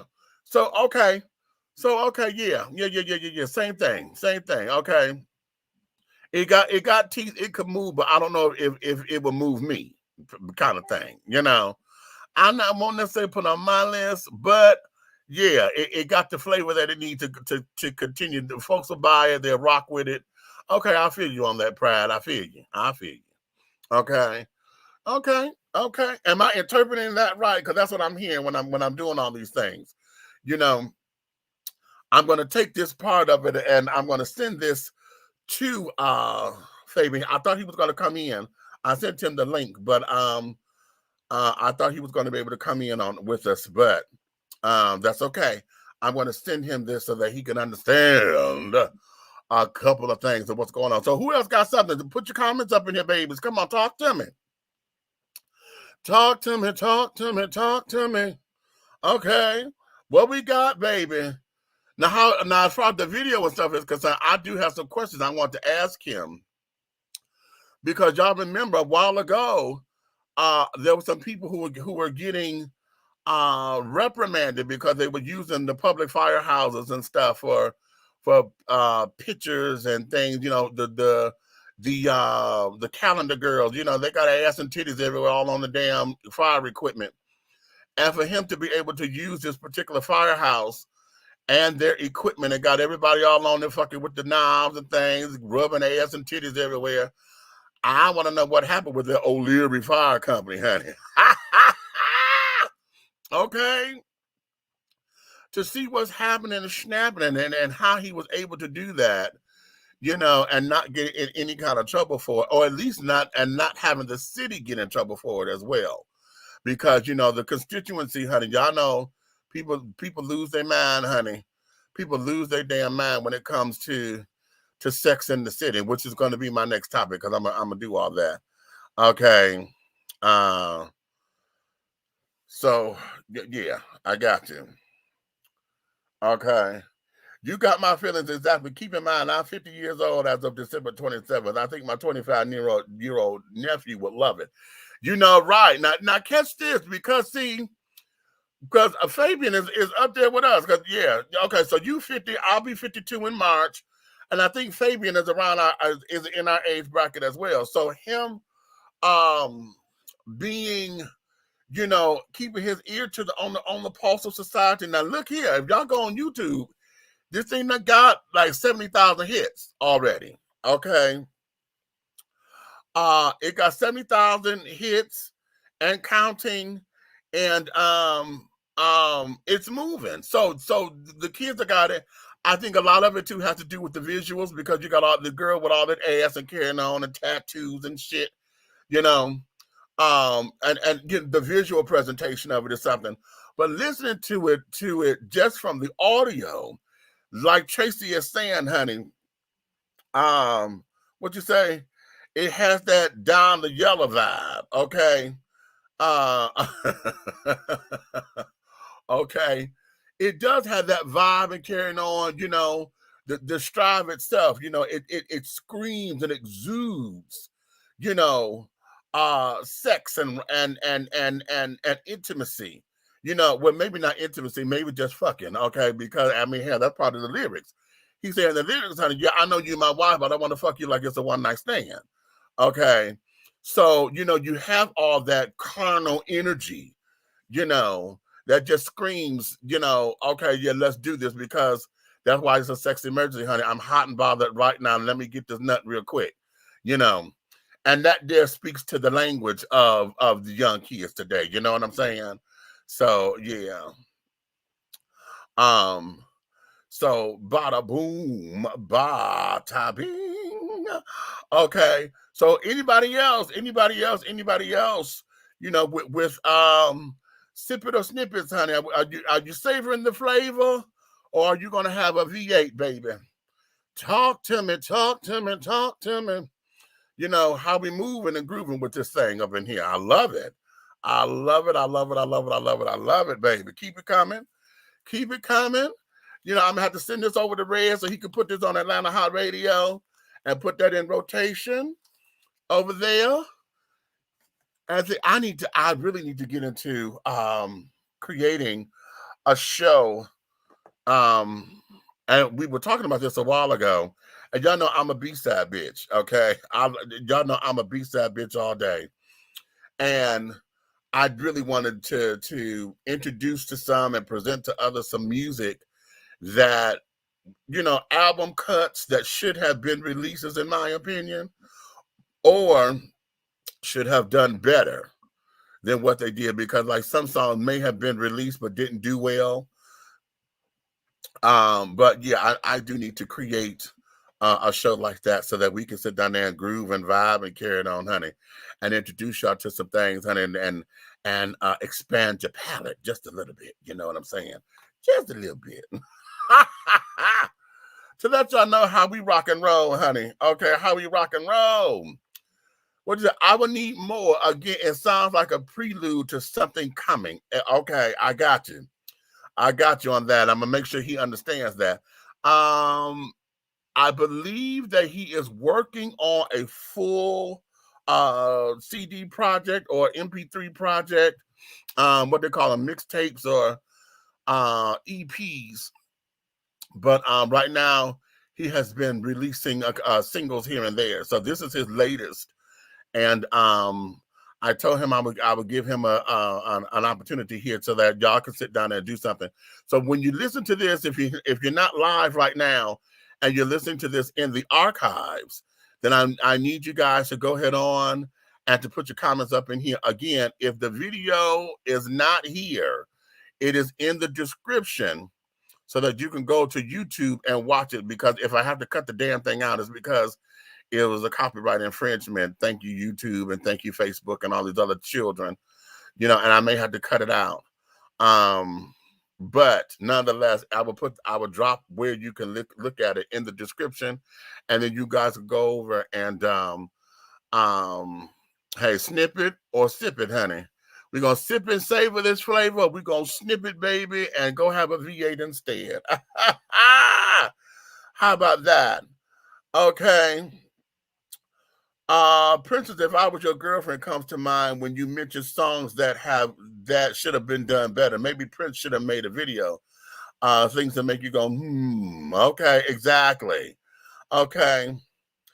Hello. I know it's random that I'm here, but don't click those links at all. They are scams and a liability.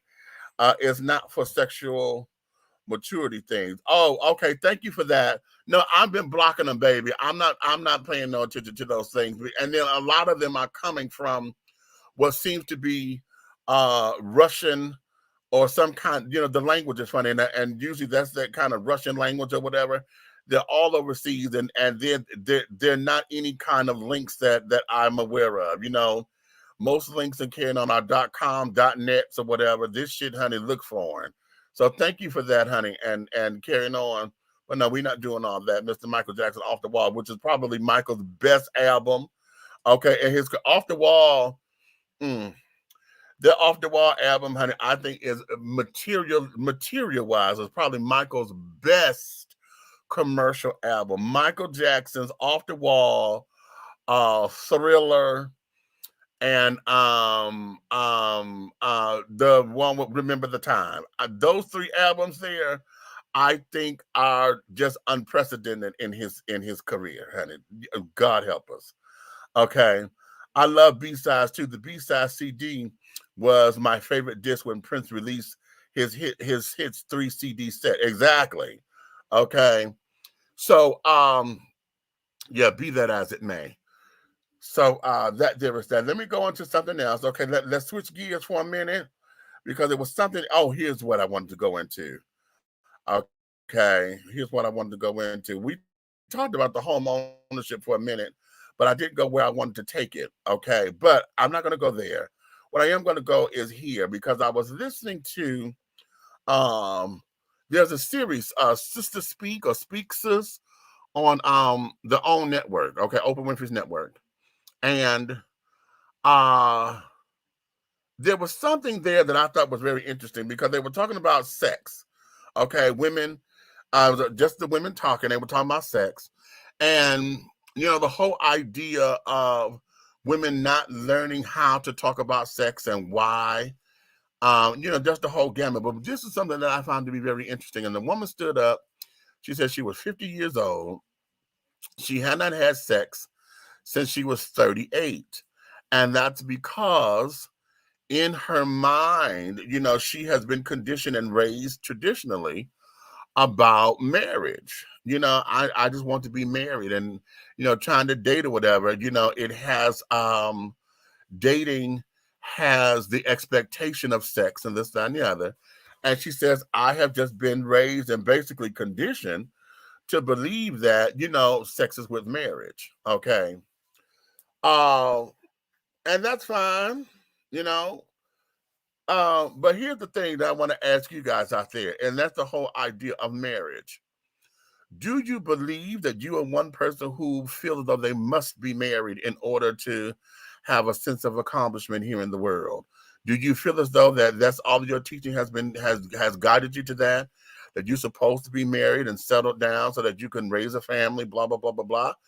Is that part of your creed? Is that part of your anxiety, you know, as we age? And for those of us who are still single, those of us who probably never married, you know, is that something that you look into? Is that something that hinders you from taking the next step? Or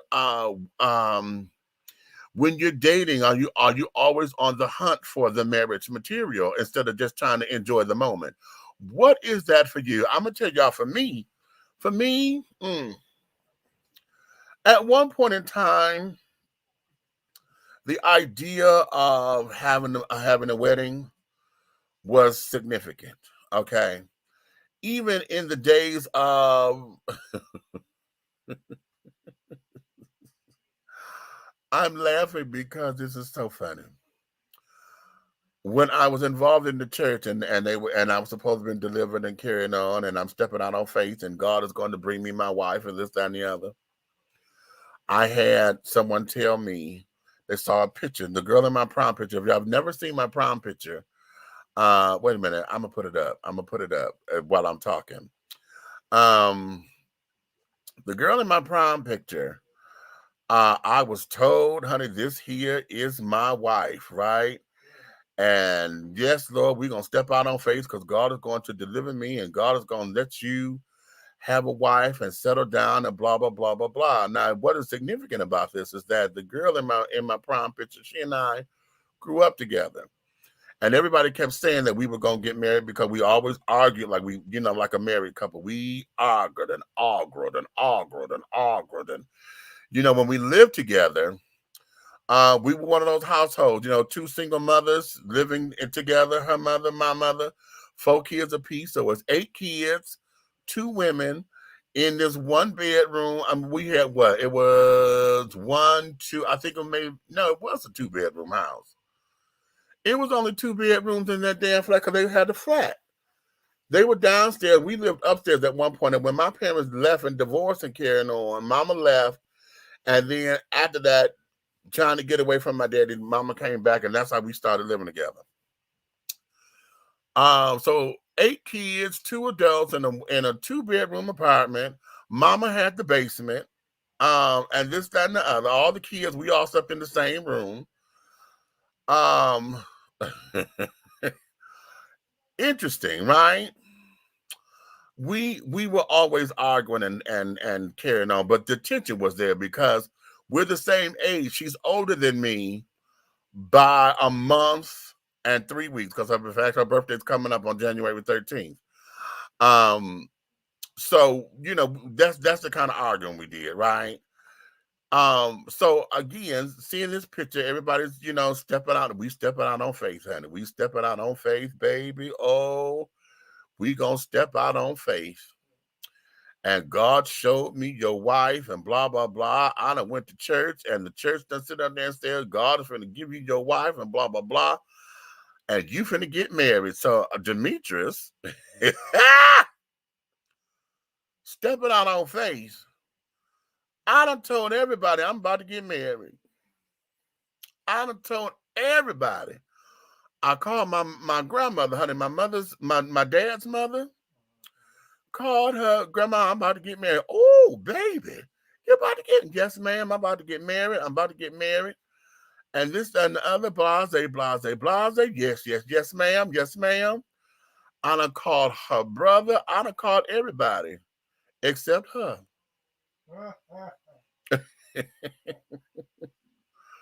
So I'm marrying somebody who don't know she about to get married. I ain't never said nothing to her. How about that? Never said nothing to her that we getting married. Ain't that a bitch? Ain't that a cluck, cluck, clap, clap?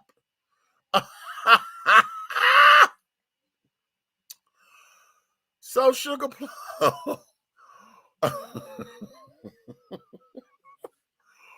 What ended up happening was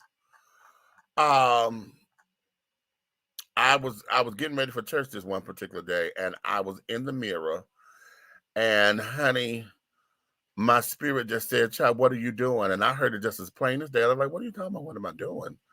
What are you doing? And I said, I'm getting together, And basically my spirit was like, no, you don't move until I say you move, kind of thing. And I was like, oh, okay. And that's what snapped me back into reality, if you will, and got me right together. Okay. And yeah. Okay. That's how we did it. So I have never thought about trying to get married ever again. Even now that, you know, we can marry as LGBT children or whatever, I never thought about it. Well, no, let me change that. I've thought about it, but I've never pursued it and not active with it or whatever. I didn't feel as though I needed all that, you know, and carrying on. So no, sugar. So right now at this particular stage of the game, honey, do I need them? Do I need it? No. If it happens, okay. You know, and it's going to happen organically. You know, I'm not looking for nothing. I'm not trying to force nothing on nobody.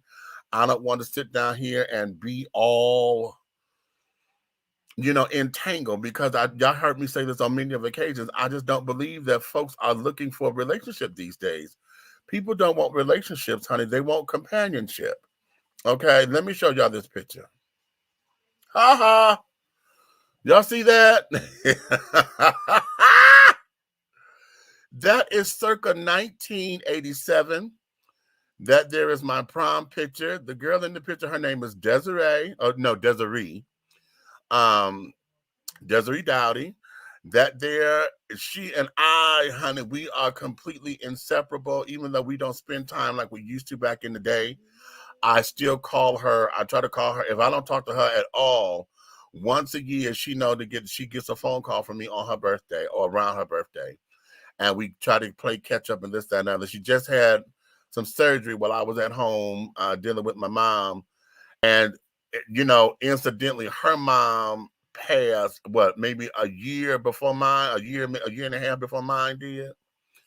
And so, you know, so we're in that same boat of, wow, we just lost our moms.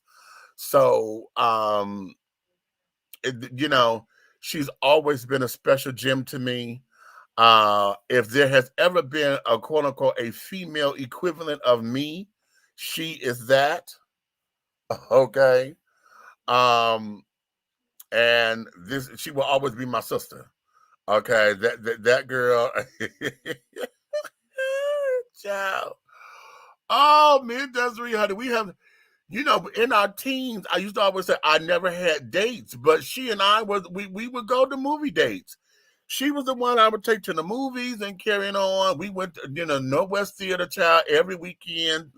We was always going to see somebody's movies and carrying on. You know, we shared a love for music and things of that nature. Child, she's an avid reader. She loves to read. She was into all of the Stephen King's and the V.C. Andrew novels. That girl loves them books, child. Okay. And carried on. So I really, really, you know, adore and love this sister right here. Like I say, if ever God made a female equivalent of me, she is it. Okay. So I call her Desi Lou. Desi Lou. Okay. And we get that because, you know, watching the Lucille, you know, when I Love Lucy would go off, it was Desi Lou Productions, right? For Desi and Lucy. I said Lucy as if I was supposed to say Lucille Ball, but Desi Lou. And I would call her that. And then like when I call her, and when I call her in a couple of days, I had Lulu, because I would call her Lulu. And even if she don't know who it is, she know I'm the only one to call her Lulu. And she's like, Demetrius, you know, she know who it is immediately. So that's our little thing. But yeah, this is us. And what was significant about this is that she didn't finish high school. She had went and got her GED, and she didn't have a prom and everything. And I asked her to be my prom date.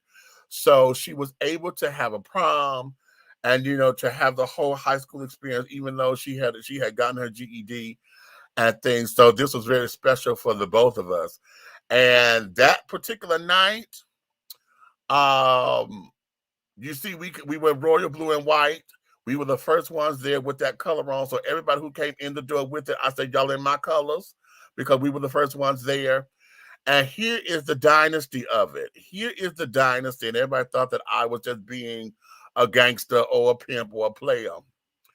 My last girlfriend is her stepsister. And I knew it, but didn't know it, because I remember meeting them when we were kids, but I had forgotten about them because her stepfather would only bring them around ever so often. So when I met Charlene, I was 14, and I met her. We grew fond of each other and carrying on and blah blah blah blah blah. And wow. Well, I think my most, I'll share that later because my most fondest memory of being a boyfriend or some kind of masculine straight boy, okay, was when I took Charlene to go see Purple Rain, and that was wow, that was really fun. Um, but her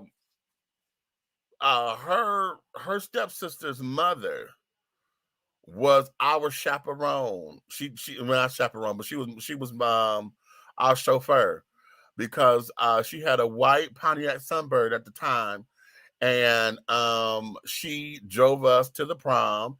And then after the prom, she took and drove us around the world and carrying on. So we could haul out the car. I'm graduating, class 87, blah blah blah. And I ended up falling asleep in the backseat. I got home at 3:00 in the morning. Child, I was tired, and I fell asleep in the back seat, and yeah, so we had a very, very, very, very cool night. Desiree, we and at that particular time, yeah, we want some pussy was the song. And sweetheart, when the DJ put that motherfucker on the damn rate on the spin table, child. He put that song on, everybody, we went up, right? And fit all the straight children. Baby.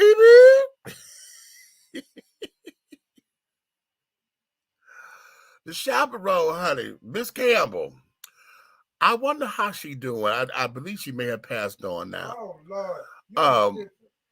She sat up there, baby. When I tell you that girl, she raced across that fucking floor and went over to that DJ.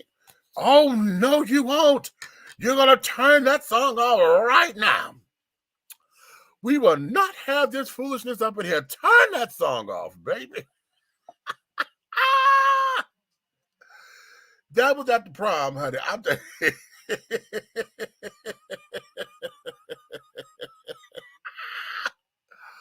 That there was that. But yeah, that was my prom night. But y'all see me? Tracy, what you say? I'm looking like a stud up in here. Okay. What you say? Looking all stud like. Okay. You see my finger waves? I have finger waves and care, baby. Yeah, I lived, honey. I fucking lived. Okay. And all the girls wanted to dance with me on the dance floor because, child, when I tell you I stripped, I came out my jacket, out my shoes, child. I had untucked my shirt because I got hot. And, I was a wiggle woman, honey. We got up there, popping and carrying on. All the girls wanted to dance with me. I was trying to dance with Desiree. She was fine sitting at the table. I said, girl, you don't want to dance? She said, no, I'm fine. I said, girl, you sure? She said, yeah, go ahead. And so she was pushing me on to everybody else to dance.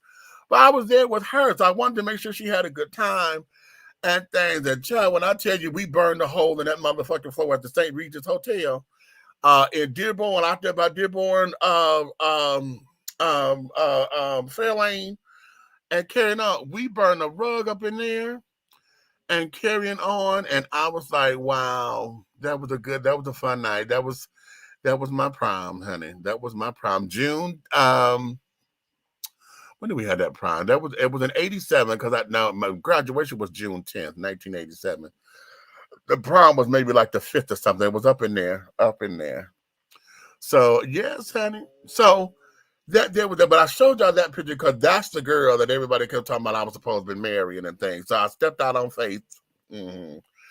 And all of that. So what are y'all thoughts on marriage, child? I'm just talking and rambling. Do y'all believe you're supposed to be married? Do you think that this is something that is supposed to be the T? Is it a part of your makeup? Do you feel like you're not going to be whole unless you're married? Or do you feel like been there, done that? I'm divorced now, don't need to go back. What are your thoughts on it? Because have we allowed for our faith to dictate what marriage is supposed to be?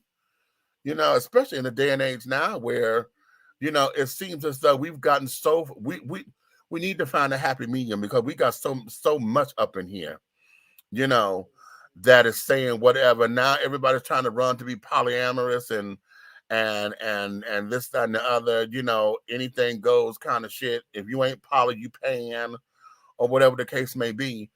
Are we so brutally attached to our carnality to where we do not see any kind of balance in it? Or what's your thought processes? Amy, you got this to say.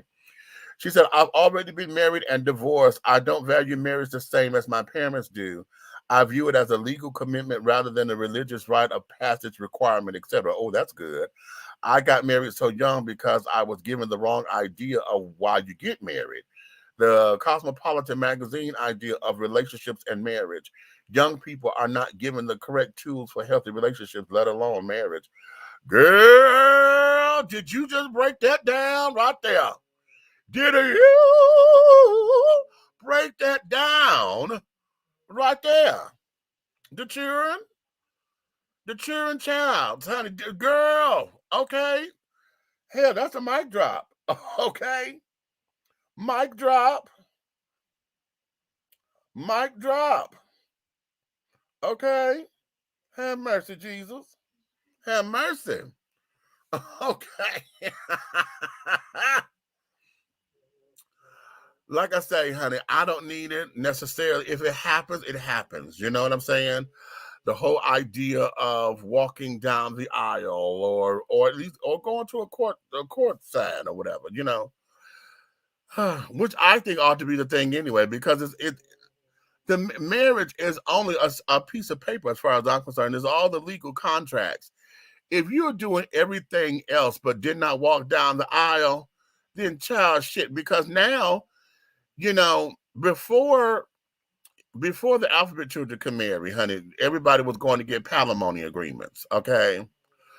And that there was because we were in relationships or whatever the case may be. And when you built something together, that's how you were able to decide who was doing what, and that's how you protected your assets and carrying on. Well, now that we are able to marry legally, you know, everybody now is making wheels and this, that, and the other. But the whole idea of going before the court and carrying on, because, you know, it may feel one way, child, but shit, that's all it is. Because if you're standing up at the church in front of everybody lying, you know, and you know ain't nobody, you don't want nobody to sit up and okay, you know, if there's anyone here who don't believe that these two should be married, speak now or forever hold your peace. Then, you know, it's very rare that somebody gonna stand up and interrupt your wedding and carry on. Why would you interrupt the wedding? You know, unless you're just going up in there to harbor some shit. You know, we done seen some horrible shit on the social media where what's the one? The girl come down, the mistress came down the aisle in the same wedding dress or a similar wedding dress as the bride, and she come down the aisle like that and fucked up everything, you know, and she really needed her ass whooped for doing some shit like that. But she should, if anything, honey, she should have went and talked to the bride before the wedding, while she was getting dressed. You don't come down there doing no shit like that, because now you're doing stunts and shows and all that old bullshit.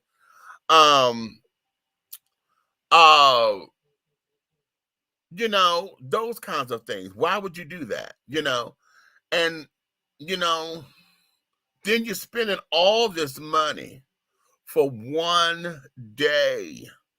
Weddings have been costing, child, for those who have spent 1.5 million, who got that kind of money. There's a black gay couple that did all that. They hired Diana Ross as the wedding singer. Okay. They had the wedding, they had like 3 or 4 different wedding cakes, and one was Louis Vuitton luggage, and another one was this. And I mean, it was decadent. The bitch was lovely. Lovely. And they had the money to do it. But that was one day. One fucking day that don't become a tax write-off.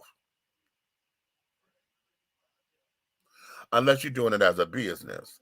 Because, like, you know, you could do a business dinner kind of thing and you know, You can find a loophole in it. But what is all that? You know, and why would you put yourself in debt like that? If you're going to spend the money, you say you're trying to spend a lifetime with this. Why don't y'all put that money into buying a house? You could have a goddamn party because that's all everybody coming for is to eat and dance. They don't give a fuck about no damn wedding, what your vows are and shit. It's too damn hot to watch you walk down the aisle. They come to see who gonna sing. Okay, if you got the right singer, so they can talk about who whether or not they sounded like Luther or not.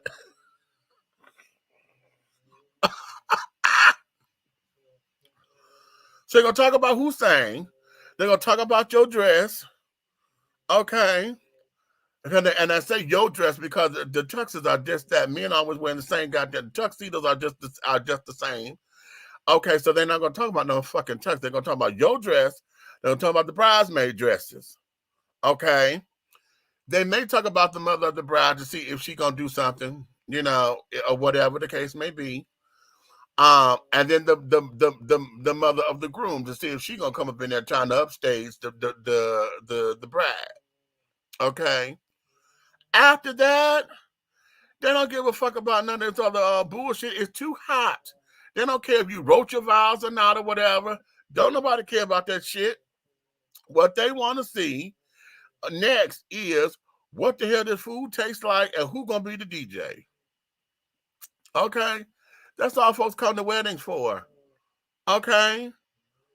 And you spending all this fucking money to entertain them so that everybody could be in your business. Because now that you done gave them carte blanche to be in your motherfucking business. Okay? Sending out all these damn invitations, pretty as fuck. But that don't mean shit to nobody but you, because most folks don't keep no wedding invitation. After a year, if they come across it, it's in the junk drawer. All this pretty paper that you done set up there for folks to RSVP.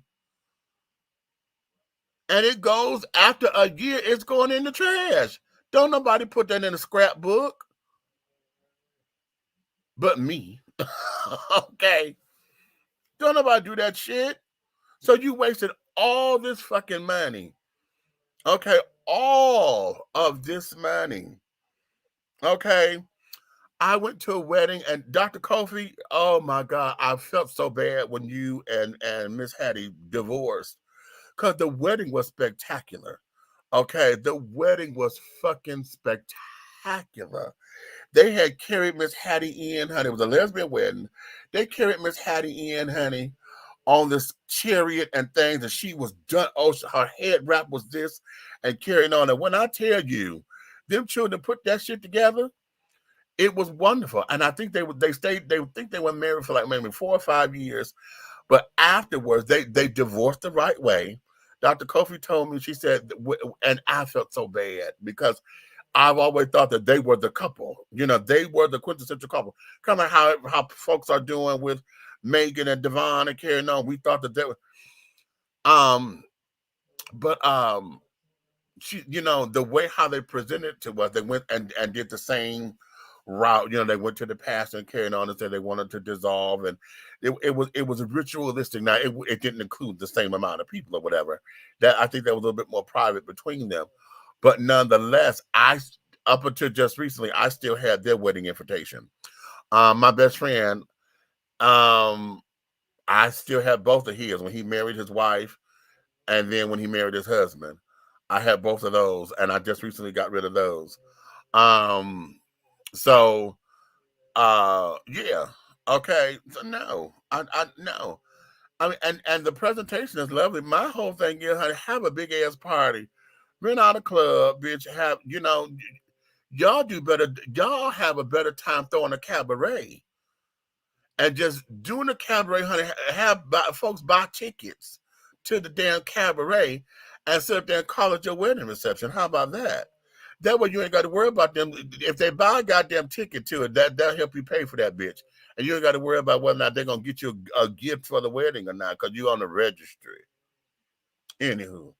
Let me...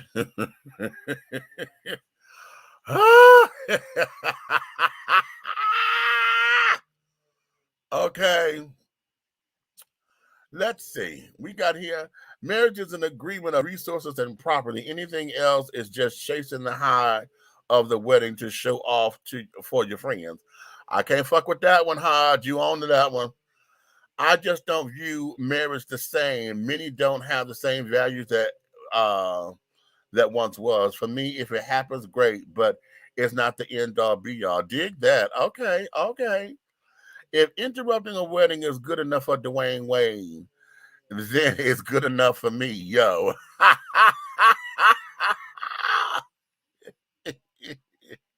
You stupid. I would like to get married, but I'm not looking for it because I always say that if you look for someone to marry, you'll find it. Allah seeking, ye shall find. But for that desperation to appear complete via marriage, it will likely not be the right one. I too believe to let it happen organically, but I feel it's a long shot because technology has led people today, young and old, to lose communication skills in daily interaction, much less an intimate relationship like marriage. Can't fuck with that one either, Lanier. Can't fuck with that one either. I never understood how the average working class people spend so much money on weddings, then go back to living paycheck to paycheck when they could have used that money to buy a crib, an extra vehicle, or invested the money to help them in the future. Keeping up with the Joneses will keep you broke. Say it, Pride. Say it. I won't mention that you have a 50-50 chance of being divorced like in 5 years or so. Boom, mic drop. Mic drop there. Okay. So all right, honey, that's good talk. Good talk. Good talk. Good talk. Good talk. Okay, real good talk. So all right, I think I'm gonna let you guys get on back to your day, honey. We've been on for like a little over 2 hours now, and I think we've covered some ground here. We've covered a little bit of things and all of that. I'm still blocking these children over here on YouTube and things because they came up in here and all of these different little shits that they got. These little virus little things that they posting up in here thinking they're gonna get folks to click on them. Okay. But nonetheless, I want to thank you guys for coming up in here and doing your thing with me and all of that.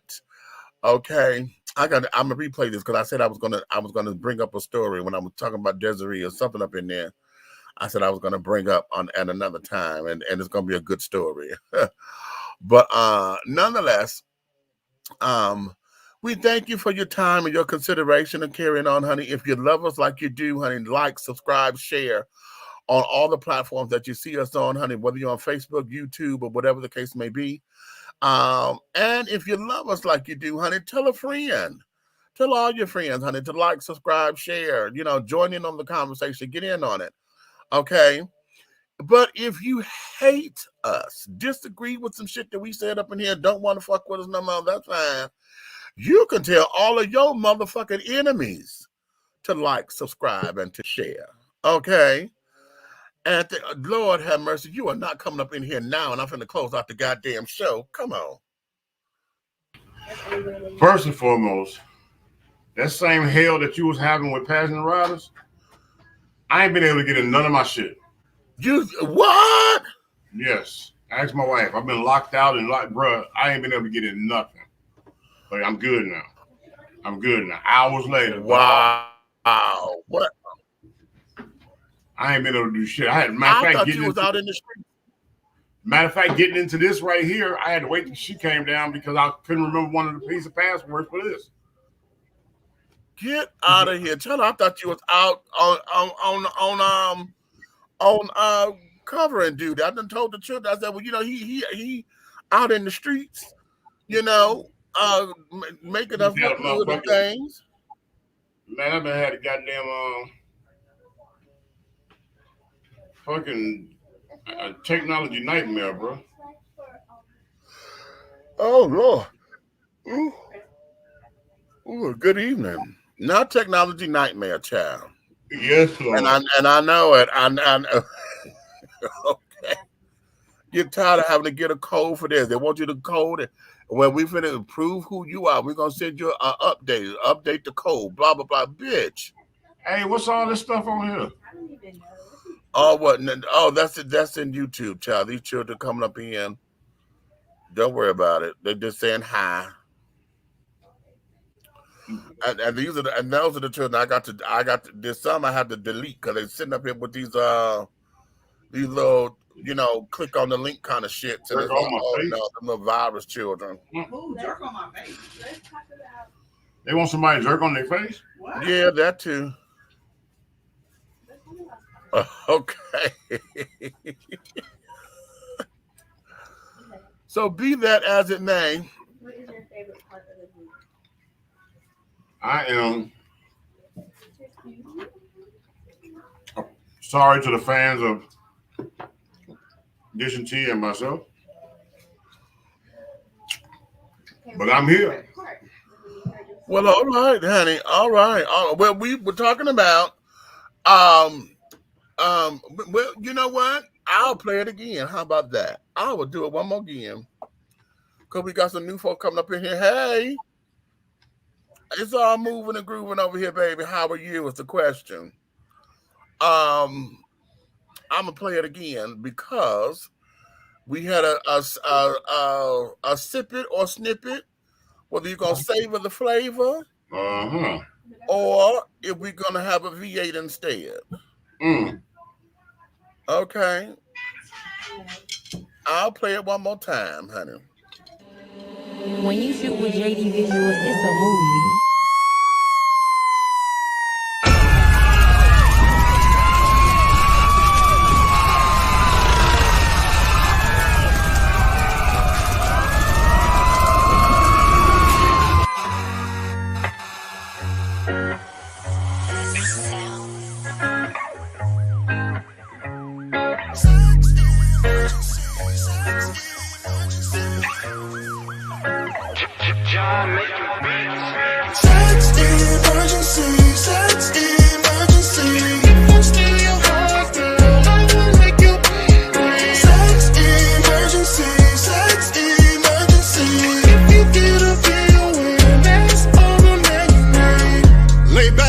Take a breath and close your eyes. I'm about to take you on a big boy ride. Take your shoes off and let me rub your feet, babe. Kiss your body where the river runs deep, hey.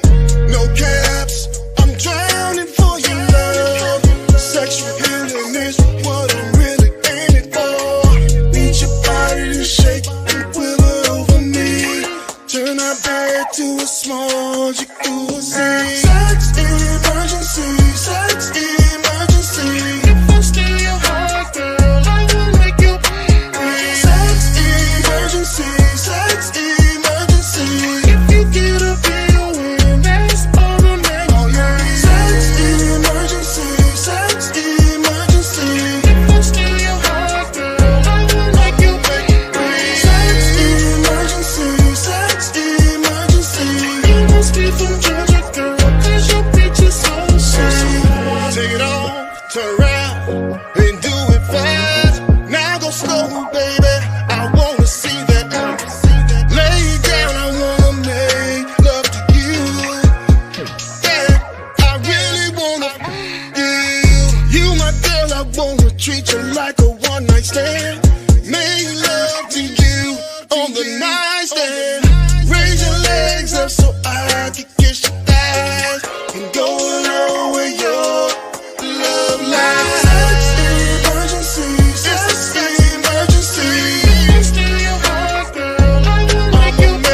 All right. Okay, do you want my professional opinion? Give it to him because I told him, hey, snip it or sip it, baby. We're gonna we savoring the flavor, or we're gonna have a V8. Well, hold on. The video production was kind of nice. Mm-hmm. The video production. Mm-hmm. Meaning it had nice visuals. Right. Okay.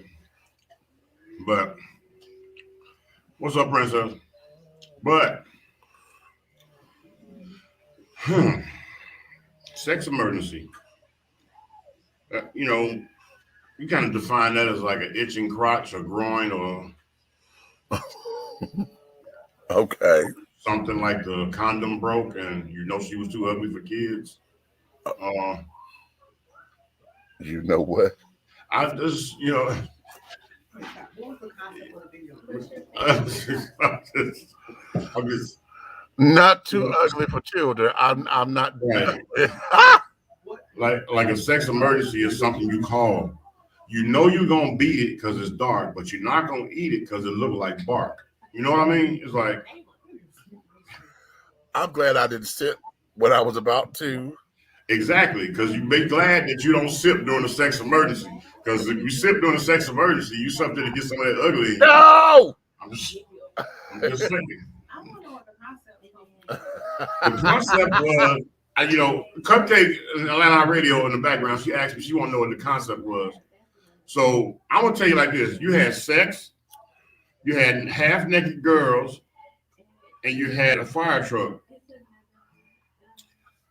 When you got a crotch and fire and emergency, I still see that room where you come in and you got to give them a card. They put the little band on you. You got to take your vitals. I'm just saying, that's all I can see out there. But okay, so is he trying to say like it's an emergency and he need her to come over? Because yeah, and then he want to take a fire truck because they move faster through traffic. I mean, now he's trying to be funny, but I really don't understand what he's. I got the sex emergency. Maybe he trying to say, you know, like, oh, he can't be. He letting y'all know. I noticed something about this particular artist. He definitely let you know big boys is fucking. Okay, he's putting it out there. You know what I'm saying? Right. We the ones they don't talk about. You know what I'm saying? They talk about the gay niggas. You know what I'm saying? You know who I'm talking about? Them crosses. Them crotch crosses. The motherfuckers with their leg on both sides of the fence. Hush. And nigga choose a team. You know what I'm saying? but they you know what I'm saying? You got Ray and you got Ronaldo's. Okay, okay, stop. What? What's his name? Fabian Soul. Fabian. Could you like kind of email me what I kind of got what you're saying, but just for clarification, did I understand what you mean? That's how I you know, video was hot. Ain't gonna lie. The video was on point. He was having a sex emergency. But I really need to know like what made you come up with that? Like what is your like what are you trying y'all know what I'm saying? I think a sex emergency is if you took one too many blue pills and the bitch don't show up. That could be an emergency. Yeah. Now you're in a tent and you're not even a Boy Scout. Good day. I'm gonna go upstairs and finish my stuff. I'm just saying. I'm not looking at you. Fuck it. No. I'm just saying. I'm not fucking looking at goddamn you. No, I'm not. What the fuck is a sex emergency, bro? Besides, you either motherfucking. You either. She said that he doesn't have a way for them to come back. So how do you get them over there? Exactly. It was a setup. Nick trying to get some coochie. Look. What? It was a setup. All right. Well, okay. The other thing that we talked about was home ownership versus renting. Well, we talked about it, but I didn't go into the specific that I wanted to go into. The specific of that is, are we afraid to be homeowners because we're not conditioned to do it, or are we just have we gotten content in being renters and wanting to make sure that all the responsibility is on the property owners? Right. You know, because if I just rent this place, if the hot water tank go out or whatever the case may be, I still could call the landlord, but nigga, I'm gonna hold this rent till you get this shit fixed. I mean, you can do that in a rental property that's a single family home as well. Right. There's power in the lease on both sides. Yeah, there's power in it, but the question is, in becoming a homeowner, because I know folks who feel as though they don't want to own homes because they don't want that kind of responsibility, or they're intimidated by it. Well, see what I'm saying? This is a problem. There's a lot of secrets in home ownership that people don't talk about. Right. You can put yourself in a safe, secure situation of home ownership if you put the proper guards in place. They have a lot of guards for those expensive repairs that come along in there, where it was only $50 or $100 because you pay monthly on it. Right. Those are the guards that you bring to the table in your closing. You add it to your mortgage, so it's always being paid. So you always have that shield. Right. See, the people that don't do that go into the house, and then they got to go find that. And when they find it, it's more expensive to be a separate bill versus what it was if you just enrolled it in the whole program. I tell everybody, look, if you're gonna go into home ownership and you got yourself together, go all the way out.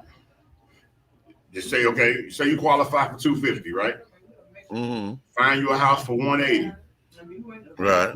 Put you a beautiful vehicle that you love, your fantasy car, in the deal. Dealerships do that. People don't know that. See, this is stuff that they don't talk about. You can find what they call an auto broker, and he'll broker the deal within your mortgage. So the car comes along with the house. And then now you got that extra money, right? You see what I'm saying? You think that car, it's in there. Then you turn around and make sure that you put the insurance that's going to cover roof, you know what I'm saying, flood, all that. You put all that in there. You make that suck up the whole $250. Don't take the $250, put it on the house, and then you got nothing. Right. Right. Exactly.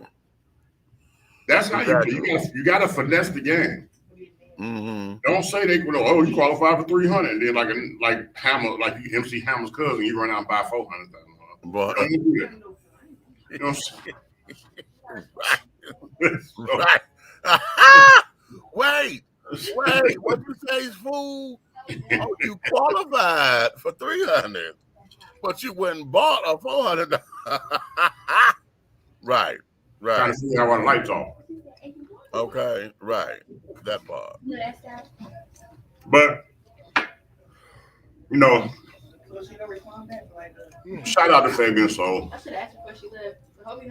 for still reaching out to a platform that I brought you to, even though you don't talk to me no more.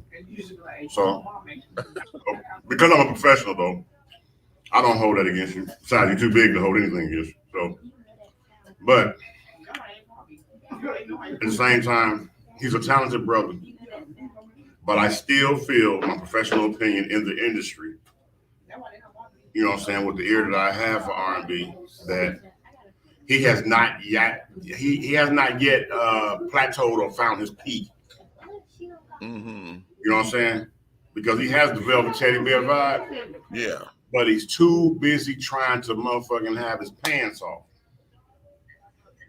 Interesting. I think if he doggone came with some chivalry.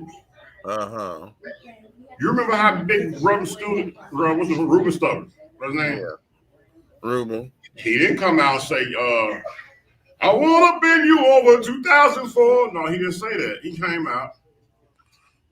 You know what I'm saying? He was sorry for the fuck ups. Right. I apologize. I get it. I feel your emotional doggone disarray. Recognize you as a woman emotionally. You know what I'm saying? That type of thing right there is what's sexy for the big guy. See, because Ray, his narrow ass don't know the woman. All he knows is busting nuts and run the streets. Right. Eat up your groceries. He only come around on check day and EBT day. Hush up now. Okay. Hush up now. Okay, we're going to go there. But the Velvet Teddy Bear going to have motherfucking coffee for you in the morning. He going to motherfucking goddamn bust that ass out when you're stretching and yawning. And he gonna motherfucker go in there and make Sunday dinners on Tuesday. On Tuesday. Bacon potato just because. Okay. And that's right. Because he's gonna wax that ass. Thank God Almighty, he gonna wax that ass. Okay. Good evening. No, he don't know what he's laughing at. Right, he just laughing. He's not even laughing for real. Lord. You could be laughing at the green shit coming out of his mouth. Oh shit, drop my phone. Well, listen, what else did we discuss? Because I was all into everything. Oh, wait a minute. You know, Fabian, I need you to send us your whole album. Let us critique the album. And then come on the show again. And then we can sit there and we can discuss where you were at so people don't have to ask. You know what I'm saying? Because, you know, fire trucks get dirty. That's why they wash them every day at the firehouse. And you have some sexy women in there, but you no longer want to put your mouth on them because they've been climbing on the dirty ass truck. You know what I'm saying? Very interesting. And then one of them girls, she was about doggone 2 Oreo cookies from being me. You know what? Did you say 2 Oreo cookies? Yeah. I'm gonna beat your ass. No, listen, no. I mean, you got to keep it real. You're a big boy. You talk about having sex. You want to get it. You already know 2 big motherfuckers can't do nothing but wrestle. So keep them big bitches out your video. Okay? Appreciate that. Well, wait a minute. Make it make sense. Hold up. Because see, I'm talking about this side of the fence. Listen, honey. I'm talking about it too, shit. Because hell, Shamu and fucking Flipper still know how to make babies. But I never seen 2 whales do a buck. That's all underwater, baby. Shit. I guess underwater half the battle, huh? Okay. Shit. Well, I'm gonna wait next time. Next time we have a show, I'm gonna grace everybody with something here. Hell, man, sure. Yeah, I'm about done. Here. I'm about done with the song. Oh, okay. Yeah.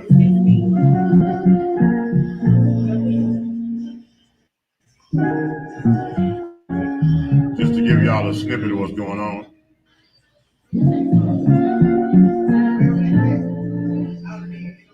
You gotta understand. This is what he should be doing. All I want is you. Forever in my life. All I want is you. You without me just ain't right. Sorry, y'all get it. Anywho. All right. Listen, you know what? Let me do this real quick. Real quick, honey. Real quick.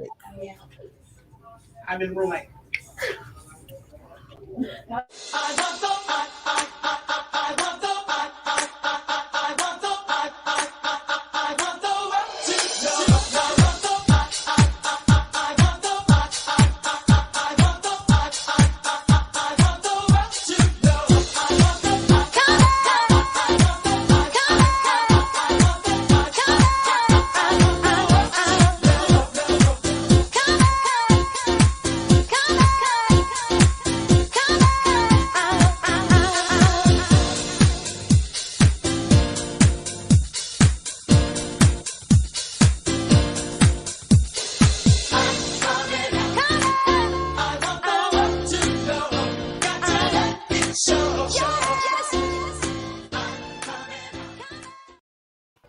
Yes, honey.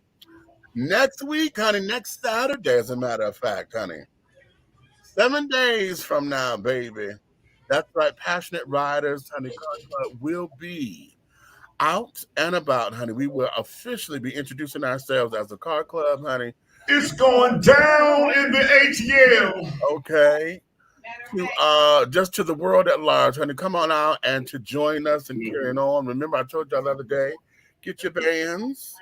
Okay, this is car club etiquette, honey. We all do wristbands and carrying on, so you can get your bands.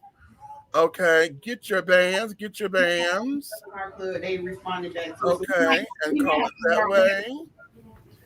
Okay. All responses are going down. Everybody's getting back with us Monday. Meets bands. Yes, I know. I heard from our PRO.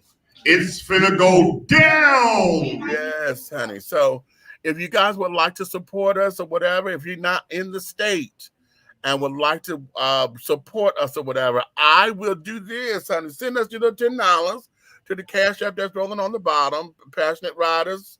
Okay. RYDAZ. Okay. Put in there. Well, I read you one here yesterday, so I put me and Storm. In the notes to say yes. And if you want your band, honey, I'll make sure I'll send it to you so that you can have it. Okay. That's right. Know that everything we do is for a good cause. We do a lot of things in the community. So be a part of something big in 2022. Right. Okay. In addition, we're trying to get some things for our children to come and to, we're trying to better our kids, make sure that they understand where they're coming from or whatever. We want to get trying to get a better curriculum together so that they can know who they are and whose they are. We want spiritual development, however that is. Most of us are, of some form of Christian or another, but we also have other faiths. We want to give our children the tools, honey, so that they can have a strong foundation, education. We want to make sure that we include our Black histories and carrying on to where they understand exactly what we're all about. Understanding that the real work is of service. If we are of service to one another, that there is how the work gets done. And so we want to instill that into our children by demonstrating that. We're doing stuff in the communities. Storm and I were telling y'all that, Aunt Nikki, we've been out, we've been painting murals and stuff and helping our political aspirations. We've been doing Toys for Tots. We are helping with autism awareness and fundraisers for autism, and those kinds of things. And so we're out into the community. If you are a car enthusiast and really want to understand how you can take care of your car, how to better your car. Hey, don't forget about the coat and the blanket drive on the 16th, the date. January? Yeah, coat and blanket drive. Okay, and who is that through? Because that's the other club. That's Torque. Yeah.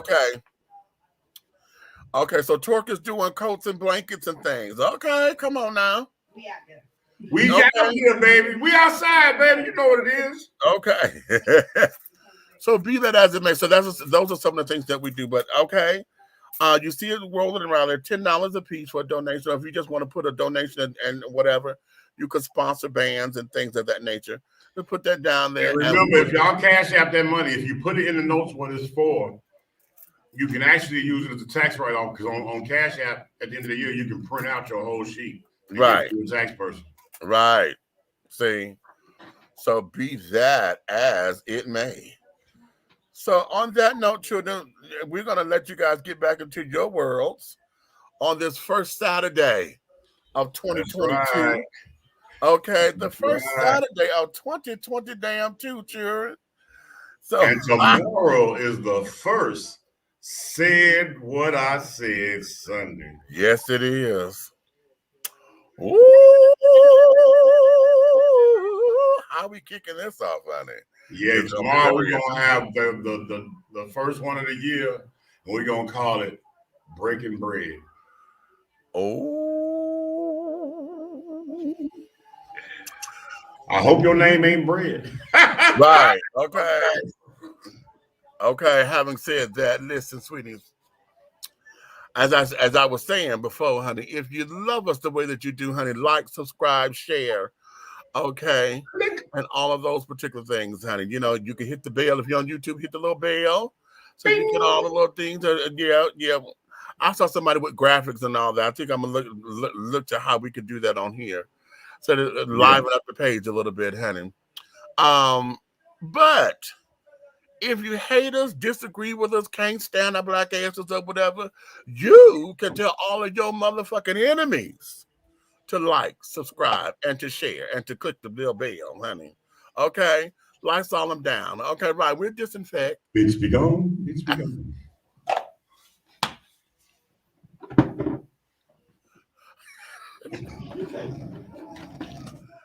Okay. If you hate, unsubscribe. Hey, remember, life is like a Rubik's Cube. It's twisted and colorful. Which one of these colors are you? Lord. Disclaimer. Life is like a Rubik's Cube. It's twisted and colorful, honey. You know what? It's easily discombobulated, goddamn it. Yes. Okay. You can turn it on, you can turn it off. You can turn it up, you can turn it down. Woo, sideways, or twist the shit up that bitch, but just don't get it too twisted because it'll fall apart. Yeah. Okay. Yeah. You twist that bitch the wrong way, she fall all the way apart. Anyway.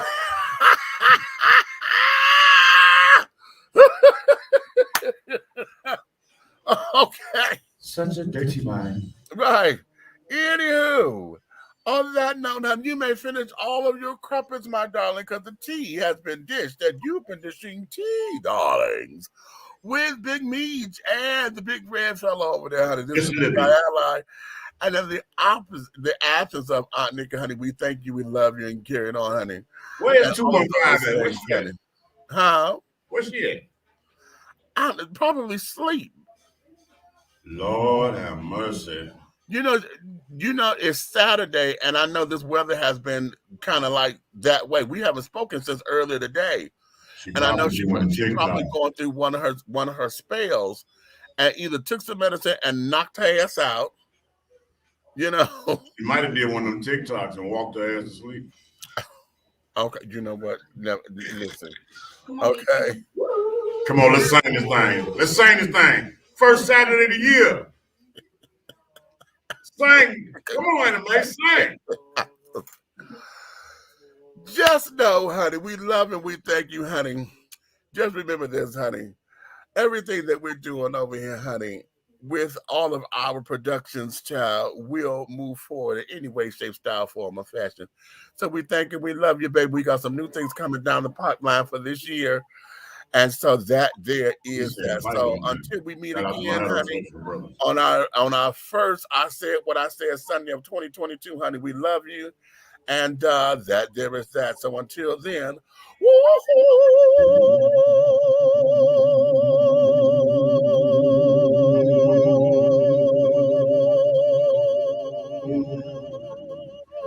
nigga holding it low.